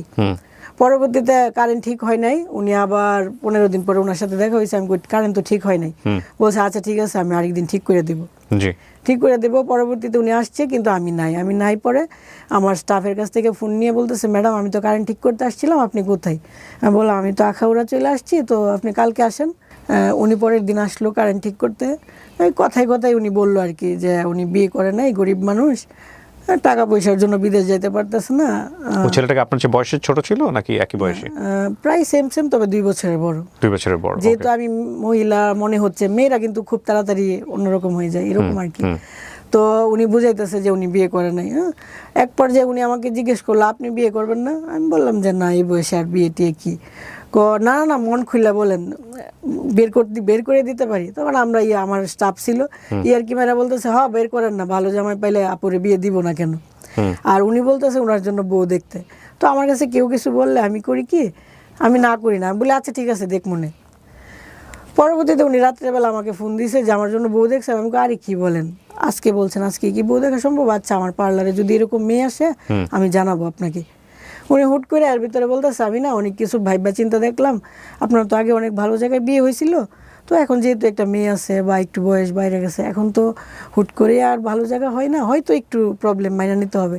আমি যেহেতু অবিবাহিত আর আমি একটু গরিব, আপনি কি মানতে অসুবিধা আছে? আমি আপনাকে বিয়ে করব। কয়দিনের মাথায় কথা বলছে এটা? ওই পরিচয় তৃতীয় দিনের মাথায়। পরিচয় উনি তো কারেন্ট ঠিক করে গেছিল 1 মাস আগেই, এরপরে দ্বিতীয়বার আবার আসছিল। তৃতীয়বার কথা বলছে, তৃতীয়বার মাথায় মানে আপনার সাথে কথোপকথন হচ্ছে, ফোন দেওয়ার নাম্বার দেওয়ার 2-1 দিনের মধ্যেই কথা বলছেন। উনি বলছে সরাসরি বিয়ের প্রস্তাব। তো বিয়ের প্রস্তাব দিছে বলেই যে এটা সঠিক তা না। তখন আমার কাছে মনে হলো যে ওর বাড়ি তো ময়মনসিংহ, একবার সাতক্ষীরা বিয়ে করলাম, আবার দূরে বিয়ে করব, এটা তো হয় না। তো আমি রাজি হচ্ছি না। উনি বলতেছে দেখেন আমার ছোটোবেলা থেকে কাটছে এই এলাকায়, বাকি জীবনটা এখানেই কাটবে, সমস্যা নাই, আপনি টেনশন করেন না, এইগুলো বইলা টইলা। তখন মানে অনেক কিছু চিন্তা ভাবনা করে ভাবলাম যে আচ্ছা দেখি, ছেলেটা আবার সুন্দর আছে, একটু লম্বা টম্বা সুন্দর, ভাবলাম গরিব দেখে কি হয়েছে, মানে একটা প্রবলেম তো থাকতেই পারে। আমি যেহেতু বিজনেস করি, আমি কিছু টাকা টুকা দিয়ে যদি বিদেশ পাঠাই দিই তাহলে তো সমস্যা নেই। আচ্ছা, এটা আপনিও চিন্তা করেছেন এটা? হ্যাঁ, আবার ও আমার মেয়েটাকে মেনে নেওয়ার কথা বলছে। আপনার হাজবেন্ড মারা গেছে ততদিনে কত বছর? 4.5 বছর। তো 4.5 বছর পরের ঘটনা? 4 বছর পরের ঘটনা। ওকে, যাক, কথা টথা হইলো। আমার কথা হচ্ছে কথা বইলা দেখি, ভাল লাগলে হইলো, নাইলে না, সমস্যা নেই। কথা বলতেছি, কিন্তু উনি না, মানে আমি তো ওই যে একটা ঘটনা ঘটে গেছে অতীতে, এরপরে তো আমি কারোর সাথে ওইরকম ভাবে ভালোবাসি নাই, কাউকে মন দেই নাই বা ওইরকম না। হুট করে যখন এত বছর পরে একটা মানুষ আসলো, আসার পরে ওই মানুষটা এত কেয়ার করলো, মানে এটাই, মানে আমি কোথাও গেলে ওকে বলে যেতে হবে, যাওয়ার পরে ফোন দিতে হবে যে আমি আসছি, আবার ওইখান থেকে আইসা বাড়িতে এসে বলতে হবে হ্যাঁ আমি আসছি। তার মানে আপনাদের মধ্যে একটা প্রেমের সম্পর্ক তৈরি হয়েছে। হ্যাঁ, উনি খুব সুন্দর, মানে একটা যত্ন পাইলাম আর কি, মানে খুব ভালো লাগতো ব্যাপারটা, ভালো লেগে গেছে এই করতে করতে। আর ও আমার সাথে রাত 1টা-2টা পর্যন্ত কথা বলে। হুট করেই একদিন একটা ওর নাম্বারেই ফোন আসলো, দেখি মেয়ের কণ্ঠ, বলতেছে আপু। ওর নাম্বারে ফোন আসলো কিভাবে? ওর নাম্বারে ফোন আপনি শুনলেন কিভাবে? সকালবেলা ফোন আসলো 10টা-11টার দিকে। তখন কোথায় আপনার সাথে? ও মনে হয় কোনো কাজে গেছে, ঘরে মোবাইল রেখে। আপনার ঘরে মোবাইল রেখে? না, ওর বাড়িতে। আচ্ছা, ওর বাড়িতে রেখে মেয়ে ফোন দিয়ে বলতেছে আপু আপনি এই নাম্বারে কেন কথা বলেন? আমি বলতেছি আপনি কি ওর ওয়াইফ? আমি ঠিক বুঝলাম না, মানে আপনি ফোন দিয়েছেন, কোন একটা মেয়ে ফোন ধরছে ওর নাম্বার? আমি ফোন দেই নাই, ওর নাম্বার থেকে আমার এখানে ফোন আসছে। আমি হ্যালো বললাম, দেখি ওর কণ্ঠ না, মেয়ের কণ্ঠ। ওকে, যেহেতু মেয়ের কণ্ঠ, আমি প্রথমেই বললাম আপনি কি ওর ওয়াইফ? বলতেছে জি আমি ওর ওয়াইফ। কি বলেন, আপনি ওর ওয়াইফ? আচ্ছা আপনার বাড়ি কোথায়? বলতেছে আমার বাড়ি হচ্ছে রামনগর, শ্বশুর বাড়ি হচ্ছে মুসাপুর। আমি কই, আপনার ছেলে মেয়ে আছে? হ্যাঁ, আমার 2টা ছেলে মেয়ে আছে। এটা সম্পর্ক কতদিন পরে? সম্পর্ক হওয়ার মনে হয় 15 বা 20 দিন। 20 দিনের মাথায়? হ্যাঁ হ্যাঁ। তখন মানে আমি একদম কান্না করতেছি, ভাত খাইতেছিলাম ফোন আসার সময়। তখন আমি ভাতে দইরা কিরা কাটলাম যে আর কখনো কোনোদিন কারোর সাথে কথা বলবো না। এরকম করলো মানুষটা আমার সাথে। তো আমার সামনে আমার স্টাফ আছে, ও বলতেছে আপু মানে বিশ্বাস হইতেছে না ভাইয়া এরকম। আচ্ছা ঠিক আছে ভাইয়া আসুক। 10-15 মিনিটের পরে আবার ওর নাম্বারে ফোন আসলো। আমি ধরতে চাইতেছি না, ও ধরছে। ভাইয়া আপনার ওয়াইফ ফোন দিয়েছিল, আপনি কি বিবাহিত? এরকম। আল্লাহ খেয়ে বলো সোনালি, ছি ছি ছি। আরে আমি ঘাস কাটতে যাইতেছি, তখন আমার বিয়াইন বলতেছে, আমার বোনের, আমি তো বোনের বাসায় থাকি, আমার বিয়াইন বলতেছে ভাই বলি ভাই ফোনটা দিয়ে যান, একটু ঘাটাঘাটি করি। তো যখন মেয়ের নাম্বার দেখছে তখন ও একটু প্যাঁচ লাগাই দিছে। এখন ও বলতেছে বলি ভাই আজকে দিছি আপনার প্যাঁচ লাগায়, আজ যে আপনার বাড়ি উলি দিব আপনার ফেসা। মানে খুব সুন্দর করে ইজিলি মেনটেন করে ফেললো।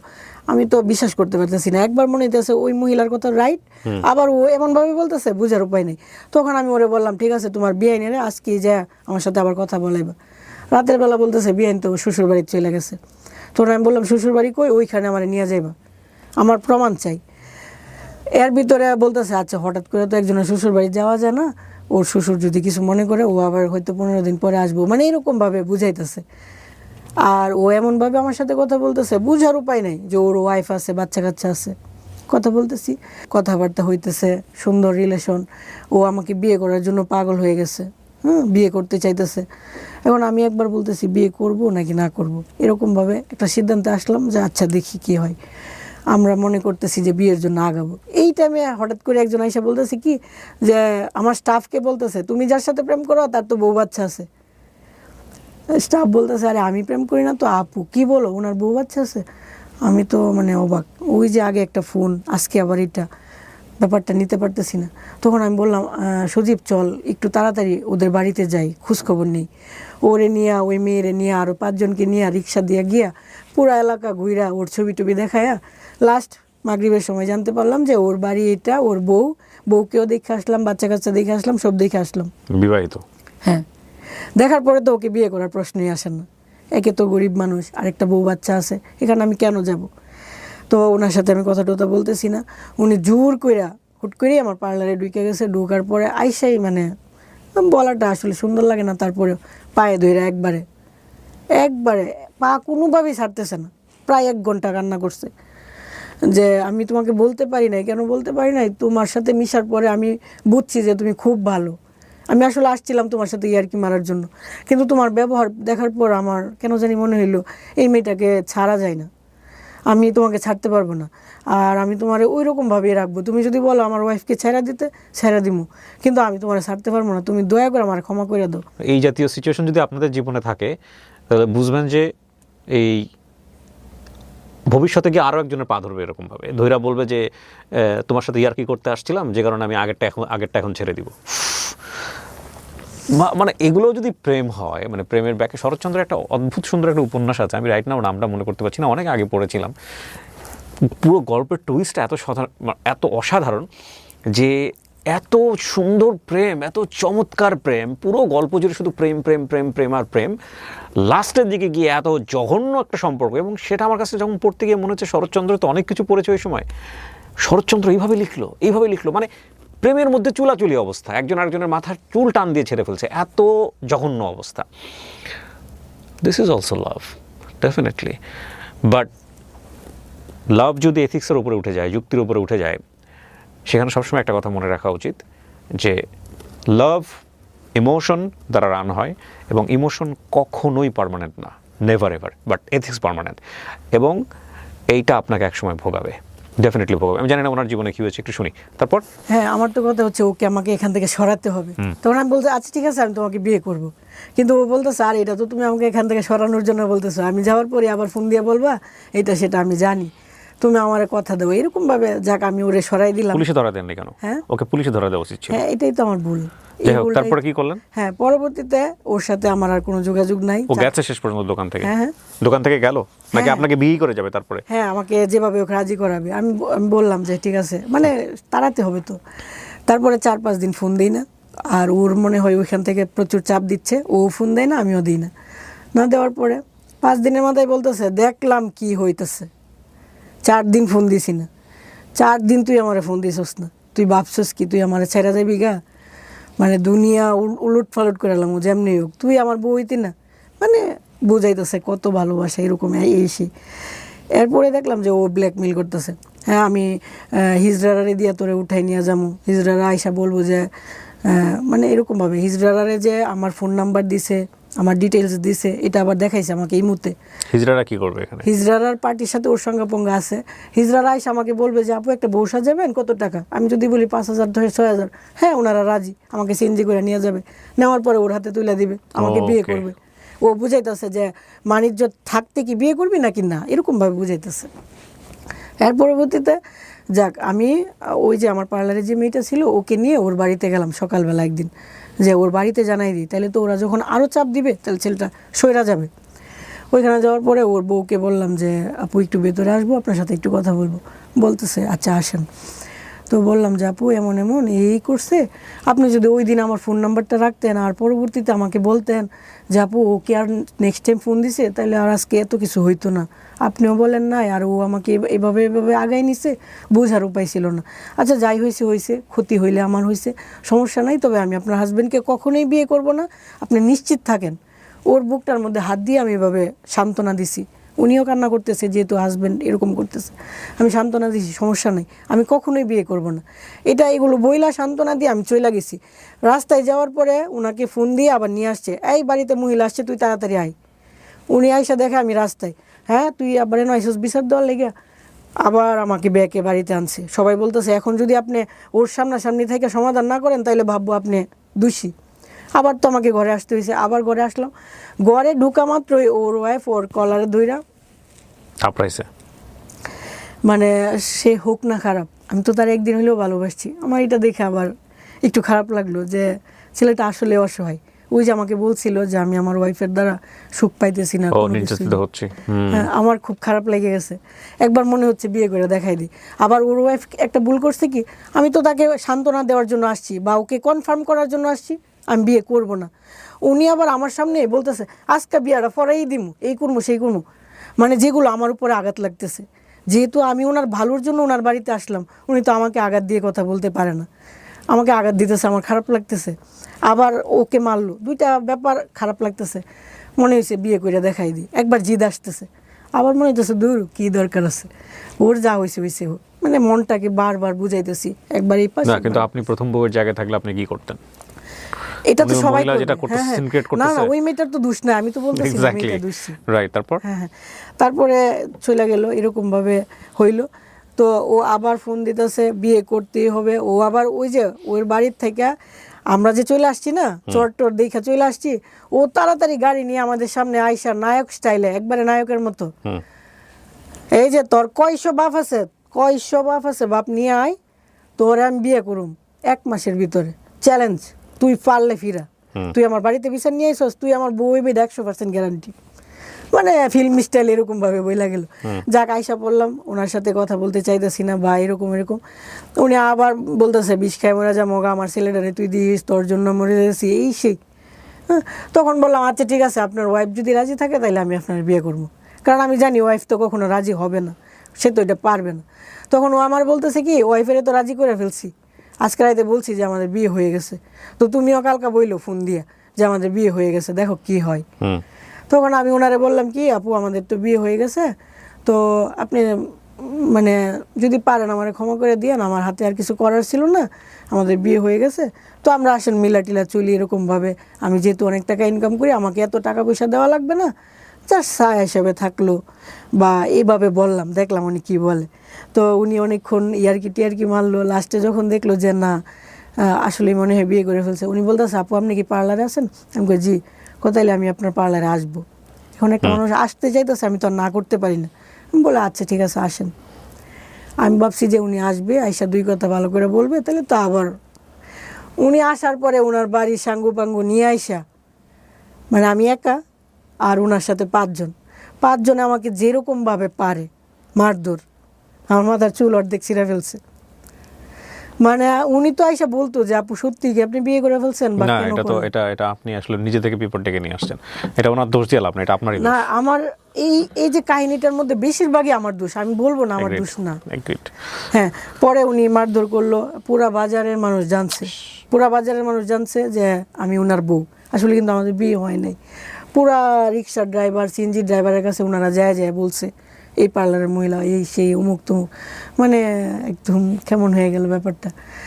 তখন উনি কি করছে, আমাকে বলতেছে দেখো এরকম হয়েছে, এখন বাজারের মানুষ সবাই আমার পক্ষে, যে তোমার যেহেতু ইজ্জত নিয়ে টানাটানি হয়েছে, হ্যাঁ এটার একটা বিচার হবে, দরবার করব। এখন ও আমাকে ফোন দিয়ে বলতেছে কি দেখো এখন বাজারের মানুষ যদি, যেহেতু বলা হয়েছে যে 5 লাখ টাকা কাবিন, এখন বাজারের মানুষ আমার যেভাবে হোক 5 লাখ টাকা আদায় করবো, আমি গরিব মানুষ তুমি তো জানো, তাহলে তুমি এক কাজ করো আমি তোমাকে 2-2.5 লাখ টাকা দিয়ে দিই, তাহলে বাজারের মানুষ হোক ঘুষ টুস খাইলো না, বা এত ঝামেলা করে কলঙ্কিত আর হইল না। কে বলতেছে এটা? হ্যাঁ ওই যে যার সাথে ঝামেলা, ছেলে। হুম। পরে বললো তুমি আমাদের বাড়িতে আসো, আমার আব্বা বলছে যে তোমাকে 2-2.5 লাখ টাকা দিয়ে এটার ঝামেলা তো মিটাই। বিয়ে হননি তো 2.5 লাখ টাকা কেন নেবেন? সবাই তো জানতেছে আমার বিয়ে হয়েছে। হ্যাঁ, তো সবাইকে বলে দেন আমরা টাকা নিয়ে নিচে কাবিনের শেষ। এটাই তো মানে এই যে আমাকে মারলো, কলঙ্কিত করলো, এটার তো একটা বিচার হওয়া দরকার। হ্যাঁ, তো এখন আপনি টাকা কেন নিচ্ছেন তাহলে? আমি তো টাকা নিব না, হ্যাঁ এটা ও বলতেছে আর কি। হ্যাঁ। হ্যাঁ, আর ও বলতেছে তুমি ওইখানে বলবা যে আমার কোনো টাকা নেওয়ার দরকার নাই, আর আমি আর তুমি পরের দিন বিয়ে করব, যেহেতু তোমার কলঙ্ক হয়েছে। হ্যাঁ, এখানে আমার দোষ আছে, আমি বলতেছি। জি। যেহেতু ওনারা আমাকে মারধর করছে, তখন আমি জিদের বসে আমার মনে হয়েছে যে বিয়ে করা দরকার, সুখ পাইলে পাইলাম, না পাইলে নাই, বিয়ে করব, মারলো কেন। পরে উনি আমাকে বাড়িতে নিয়ে উনি আমাকে বুঝাইছে কি, আর যাই দেখি ওইখানে উকিল আসে, উকিল না কি যেন বলে, কাজী, ডিভোর্স দেওয়া হবে। হ্যাঁ, আমি তো দেখে অবাক যে কী হইলো, মানে উনি আমার সাথে বিশ্বাসঘাতকতা করছে, ওই দিন থেকে ফার্স্ট শুরু। উনি আমাকে সিগনেচার দেওয়াইলে, উনি সিগনেচার দিল, মানে সবাই বুঝলো বিয়ে ছাড়া ডিভোর্স। হ্যাঁ বিয়ে ছাড়া ডিভোর্স, সবাই বুঝলো ডিভোর্স হয়ে গেছে, উনিও মুক্ত। তো আপনার ডিভোর্সের সময় কাবিননামা চায় নাই কাজী? উনি বুঝাইছে যে তোমার কোনো চাওয়া পাওয়া আছে, আমি বলছি না আমার কোনো চাওয়া না, পাওয়া কিন্তু আপনাদের বিয়ে যদি না হয়ে থাকে তাহলে ডিভোর্স হয় কিভাবে? প্রথম কথা হচ্ছে যে কাজীর মাধ্যমে ডিভোর্স হচ্ছে, কাজী তো আপনাদের কাবিননামা চাবে, কাবিননামা কই? এগুলো কিছু চাই নাই। হ্যাঁ, উনি তো চাইলে তো এটার ব্যাখ্যা হইতো, উনি কিছুই চাই নাই, উনি জাস্ট আমাকে নাম লেখাইতেছে, এমনকি আমার আইডি কার্ডের ফটোকপিও চাই নাই।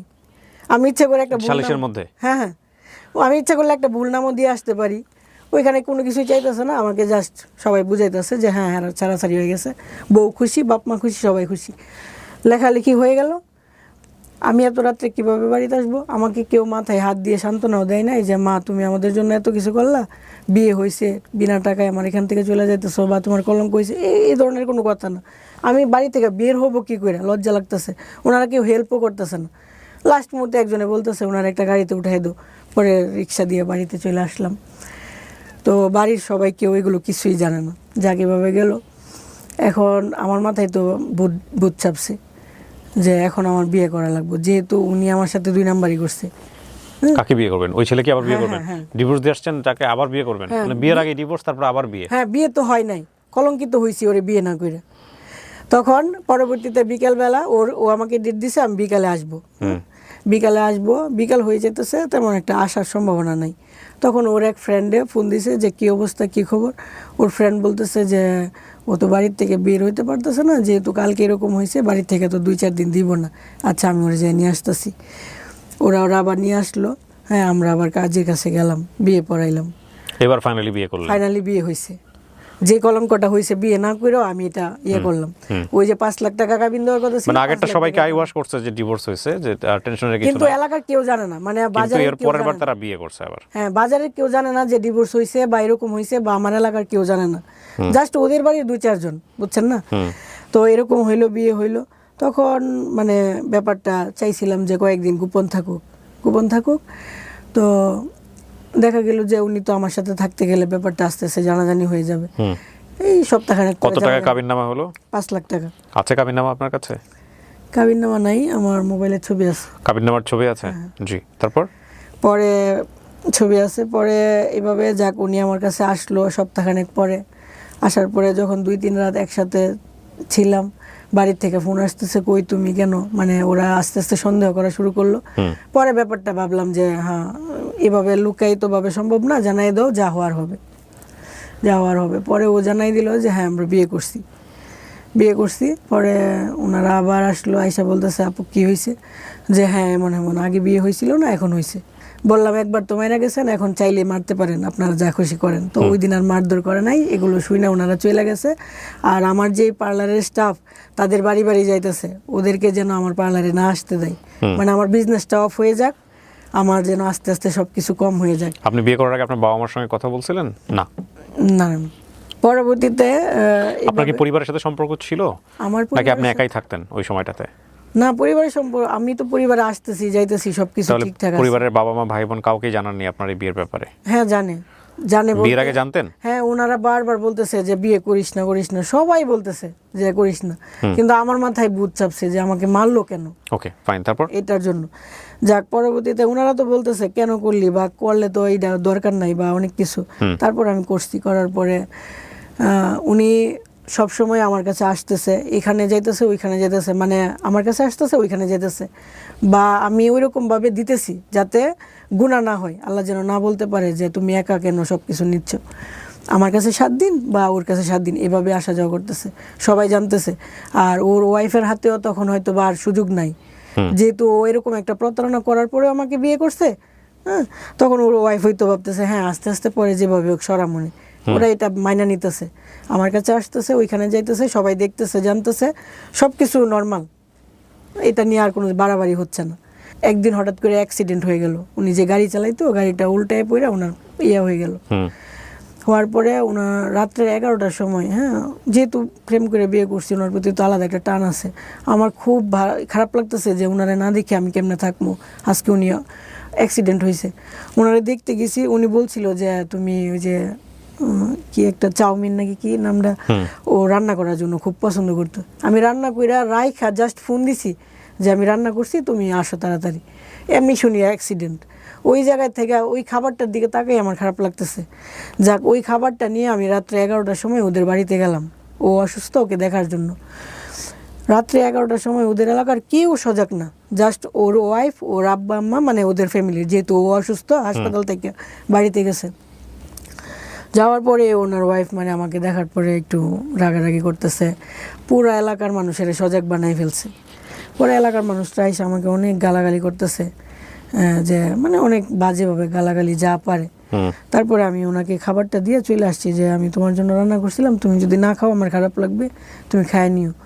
তো কান্না টান্না করে চলে আসছি। তো আইসা আবার পার্লারেই ঘুমাইলাম, থাকলাম। তো এর ভিতরে উনি কি হইলো, উনি কিন্তু আমাকে কোনো বাসা করে দেয় নাই, আমরা ওই যে পার্লারেই থাকতাম। আমার পার্লারে উনি একবার থেকে অভ্যাস হয়ে গেছে, ওনার কাছে মনে হলো যে আর টাকা খরচ করার দরকার নাই। উনি আমাকে কোনো হাঁড়ি পাতিল কিনা দেয় নাই, কোনো গ্যাসের চুলা কিনা দেয় নাই, শীত আসছে কম্বলও না।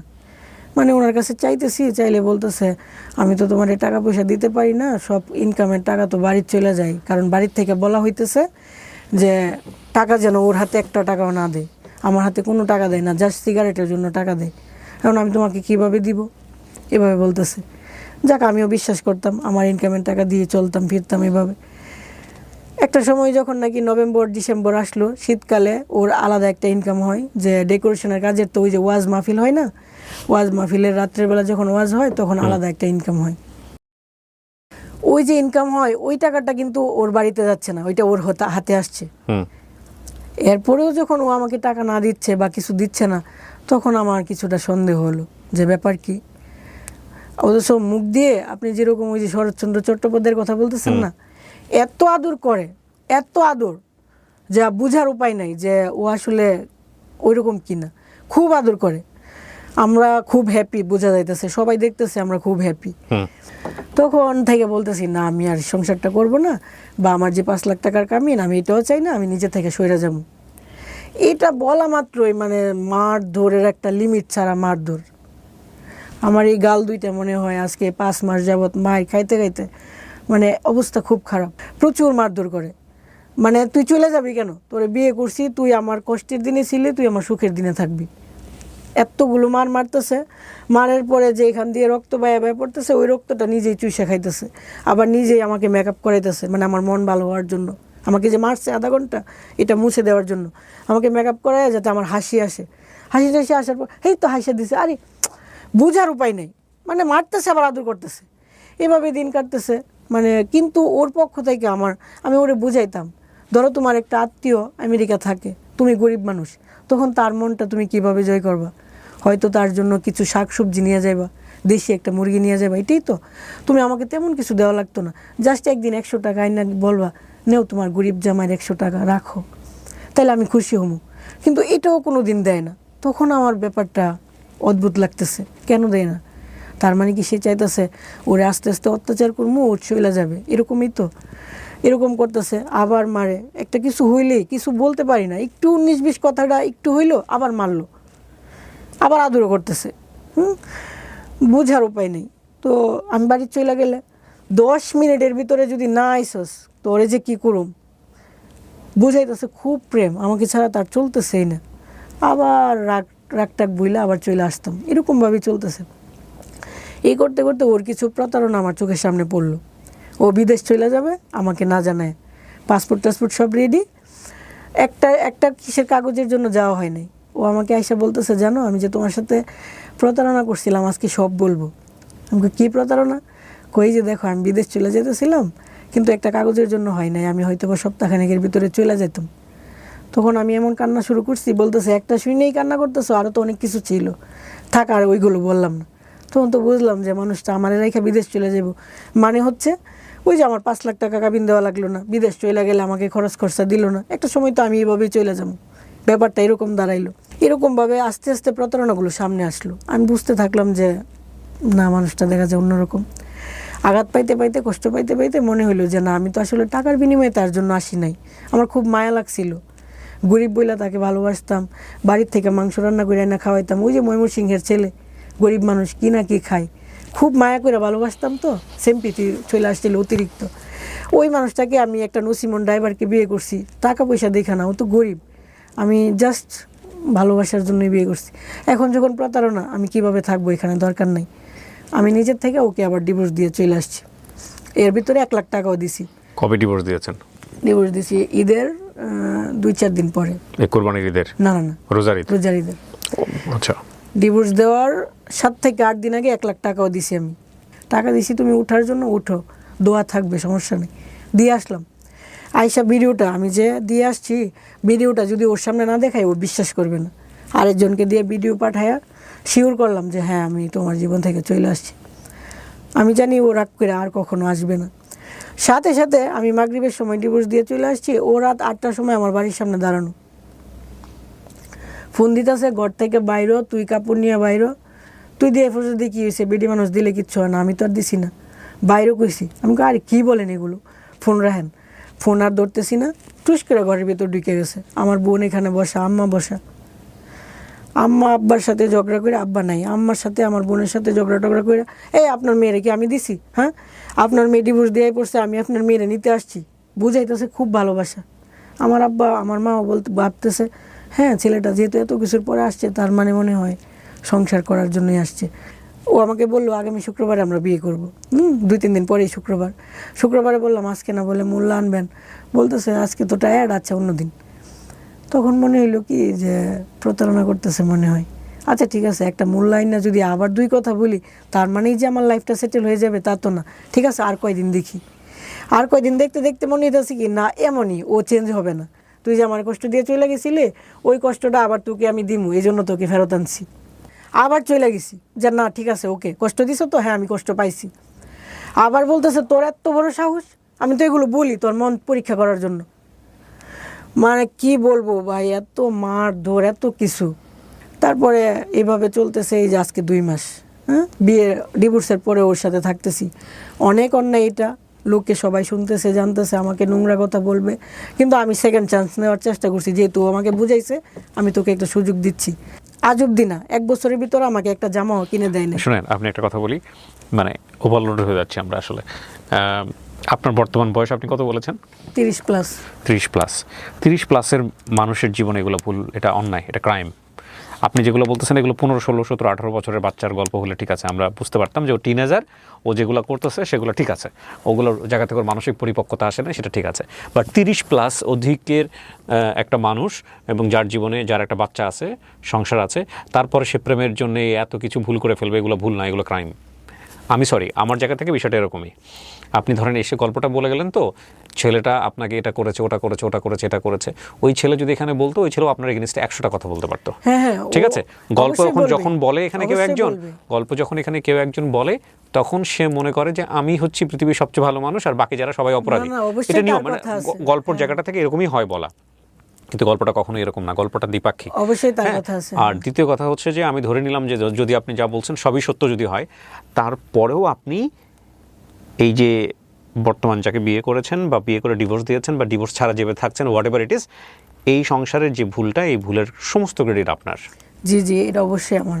তাই তাছাড়া আপনি জেনে শুনে ওর বিয়ের আগে জানতে পারছেন যে ওর বউ আছে, আপনি এই আগুনে ঝাঁপ কেন দিবেন? কারণটা হচ্ছে আপনি তার প্রতি প্রেমে পড়ে গেছেন।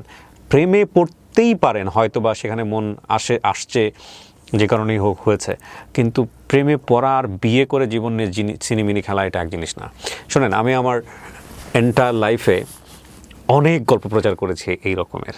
বিষয়টা এরকম না যে আসলে কাউকে জ্ঞান দেয়া এই গল্প নিয়ে বা এরকম কোনো কিছু করা। আমাদের সংসার জীবনের অনেকেই আমরা হ্যাপি না, অনেকেই অনেক ধরনের অভিজ্ঞতার মধ্য দিয়ে যাই, বাট যারা বিভিন্ন রকম, দেখুন আজকে যে আমাদের যেই বোনটি আজকে এখানে এসছে, ওর নাম হচ্ছে সুমা। সুমা কিন্তু একটা রিয়েলাইজেশন নিয়ে এখানে এসছে যে ওনার মতো কেউ যাতে ভুলগুলো না করে, ওনার মতো ইমোশনালি যাতে ব্লাইন্ডলি কেউ এই ভুলগুলো না করে। একটা পার্ট পর্যন্ত ওনার জীবনে যে ঘটনাটা ঘটে গেছে, বিশেষ করে ওই যে আপনার সেই সময়টাতে প্রায় 13 থেকে 14 বছর আগে একটা ভিডিও নিয়ে ওনার জীবনে যে ঘটনাটা ঘটে গেছে, এবং সেখান থেকে ফিরে এসে নিজের জীবনে দাঁড়ানোর যে চেষ্টাটা, একটা সংসার জীবন, এই পর্যন্ত দেখেন, এই পর্যন্ত এই গল্পের এই জায়গাটা অসম্ভব রকম রেসপেক্টের একটা গল্প। একটা যুদ্ধে একটা মেয়েকে সামাজিকতার মানে বলা যেতে পারে রক্তচক্ষু উপেক্ষা করে নিজেকে টিকিয়ে রাখার যে গল্পটা, এটা একটা প্রচণ্ড শ্রদ্ধার সম্মানের একটা গল্প। কিন্তু এই মানুষটাই জীবনের একটা পর্যায়ে এসে যখন এমন একজন মানুষের সাথে ফল ইন হচ্ছে, প্রেমে পড়ছে, একটা ভালোবাসার সম্পর্ক তৈরি হচ্ছে, হাজব্যান্ড ওয়াইফের সম্পর্ক তৈরি হচ্ছে, আবার হচ্ছে না, আবার সেখান থেকে বের হয়ে আসছে, এই যে ব্যাপারগুলা, এইগুলা টিনেজ বয়সে অনেক সময় মানা যায়, কিন্তু এক বাচ্চার মা হয়ে একটা পরিণত জীবনে এক্সপিরিয়েন্সে এসে প্রেম আমাদেরকে এরকম সেকেন্ড করে দিলে, সেটা নিঃসন্দেহে আমাদের জন্য অত্যন্ত কষ্টকর। আমি শুধু আপনাকে একটা জিনিস প্রশ্ন করি, আপনি গল্পটা কেন বললেন বলেন তো সামাজিক যোগাযোগ মাধ্যমে? মানে আপনি আসলে ইন্টেনশনটা কি আপনার গল্পটা বলে? আপনার এই গল্প থেকে মানুষ কি শিখতে পারে আসলে? আচ্ছা, মানে যে গল্পটা বলতেছিলাম, আর জাস্ট 2 লাইন বলি, আর জাস্ট 2 লাইন। আপনি 2 লাইন বলেন, কিন্তু 2 লাইনে কিছু থাকবে না, আমি বলার সুযোগ দিচ্ছি আপনাকে, বলেন, সমস্যা আচ্ছা নেই। ঠিক আছে। উনি আমাকে ঈদের মধ্যে বুঝাইতেছে যে টাকা টুকা নাই, জামা কাপড় দেয় নাই। হ্যাঁ, উনি বুঝাইতেছে যে কুরবানিও দিবে না। এখন আমার মনে হচ্ছে আমাকে বিয়ে করার পর জীবনে প্রথম যদি উনি কুরবানি না দেয়, তাহলে হয়তো আমাকে নিজেকে অলক্ষী মনে হতে পারে। আমি আমার বোন জামাইয়ের কাছ থেকে 20,000 টাকা আইনা দিয়া ওরে বললাম যে হ্যাঁ, তুমি সাথে কিছু টাকা দিয়ে বাড়িতে কুরবানি দাও। কে বলছে আপনাকে এটা? এটা আমাদের ধর্মে আছে? আপনার হাজবেন্ডের যদি সামর্থ্য না থাকে দিবে না, শেষ। এই অলক্ষী মনে হওয়ার কি আছে? বইয়ের সাথে কি সম্পর্ক? এই যে আকবারায় আমরা মনে করি, এটাও একটা সমস্যা। এটাও যাই হোক, সমস্যা। হ্যাঁ, তারপরে পরে উনি কি করলো, 20,000 টাকা নিয়ে উনি আমার বুঝাইছে, আচ্ছা ঠিক আছে, একটা খাসি আনমনে আইনা তোমার এখানে কুরবানি দিমুন। তখন তো আপনার সে স্বামী না। হ্যাঁ, না না। তারপরে করলো, এটা করার পরে উনি 2-3 বাজার ঘুরে আমাকে বুঝাইলো আমি খাসি টাসি পাই নাই, টাকা আইনা ফেরত দিয়ে দিছে। হ্যাঁ, ঈদের আগের দিন রাত্রে আমাকে রাইখা চলে যেতেছে, বলতেছে যে আমি বাড়িতে যেতেছি, তুমি থাকো। ঈদের কোনো বাজার টাজার কিছু কইরা দেয় নাই, কিছুই না, উনি চলে গেল। আপনার 2 মিনিট হয়ে গেছে, আমি জানি আপনি শুধু অভিযোগই বলতে থাকবেন আপনার এই তাকে নিয়ে।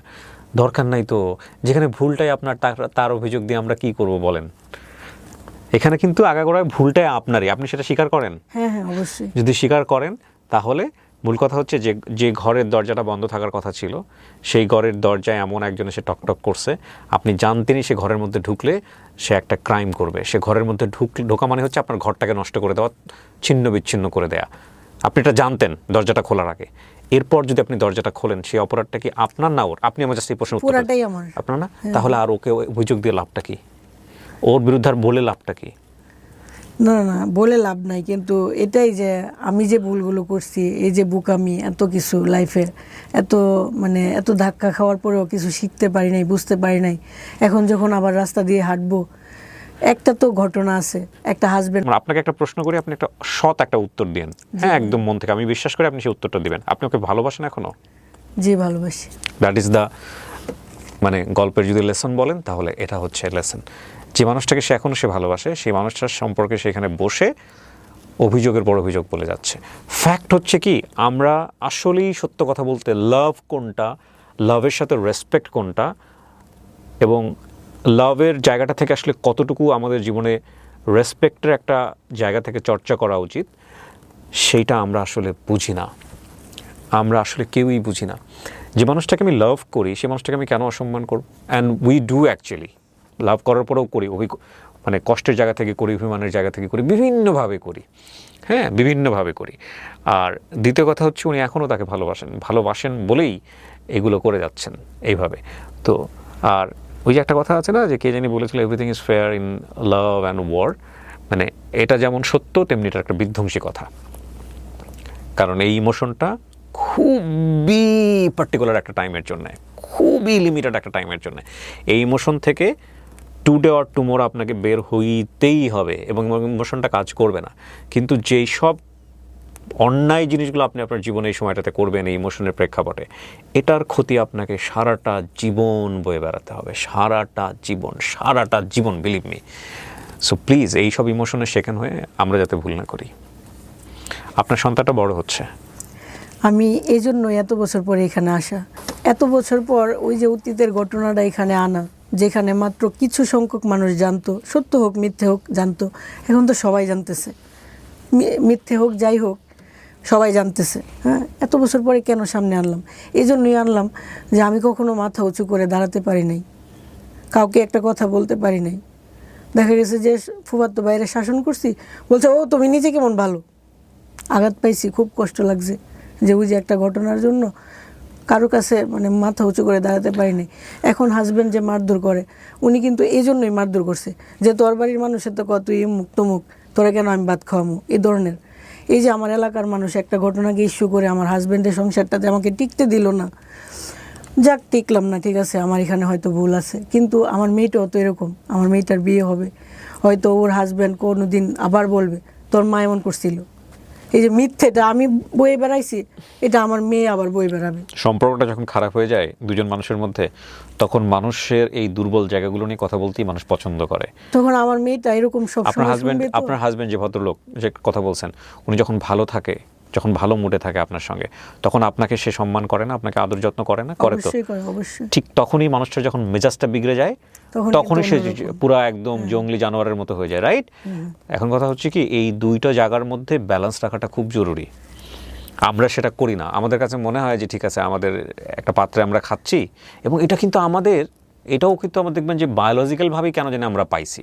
মজার বিষয় হচ্ছে, আমরা একটা পাত্রে খাচ্ছি এবং এই পাত্রটা যেটাতে আমরা ওই পাত্রেই দেখা গেল মানে এক ধরনের ভমিটিং করে চলে যাচ্ছে, এরকম একটা অবস্থা। আমরা ব্যালেন্স রাখতে পারি না এবং আমরা মনে করি না যে নেক্সট এই জিনিসটা আমার প্রয়োজন। হ্যাঁ, বিশেষ করে আমি যখন ইমোশনালি একটা মানুষের প্রতি ফল করছি, তুমি ছাড়া আমার পৃথিবীতে আর কেউ নাই, তুমি ছাড়া আমার চলবে না, একদম দুনিয়া উথাল পাতাল হয়ে যাচ্ছে। আবার যখন অপছন্দের তালিকায় চলে যাচ্ছে মানুষটা, ওর চেহারার দিকে তাকাবো না। এই দুটোর মধ্যে ব্যালেন্স করাটা খুবই জরুরি, এবং ব্যালেন্স হয় না বলেই জীবন কখনো কখনো খুবই সুন্দর, কখনো কখনো মারাত্মক অসুন্দর।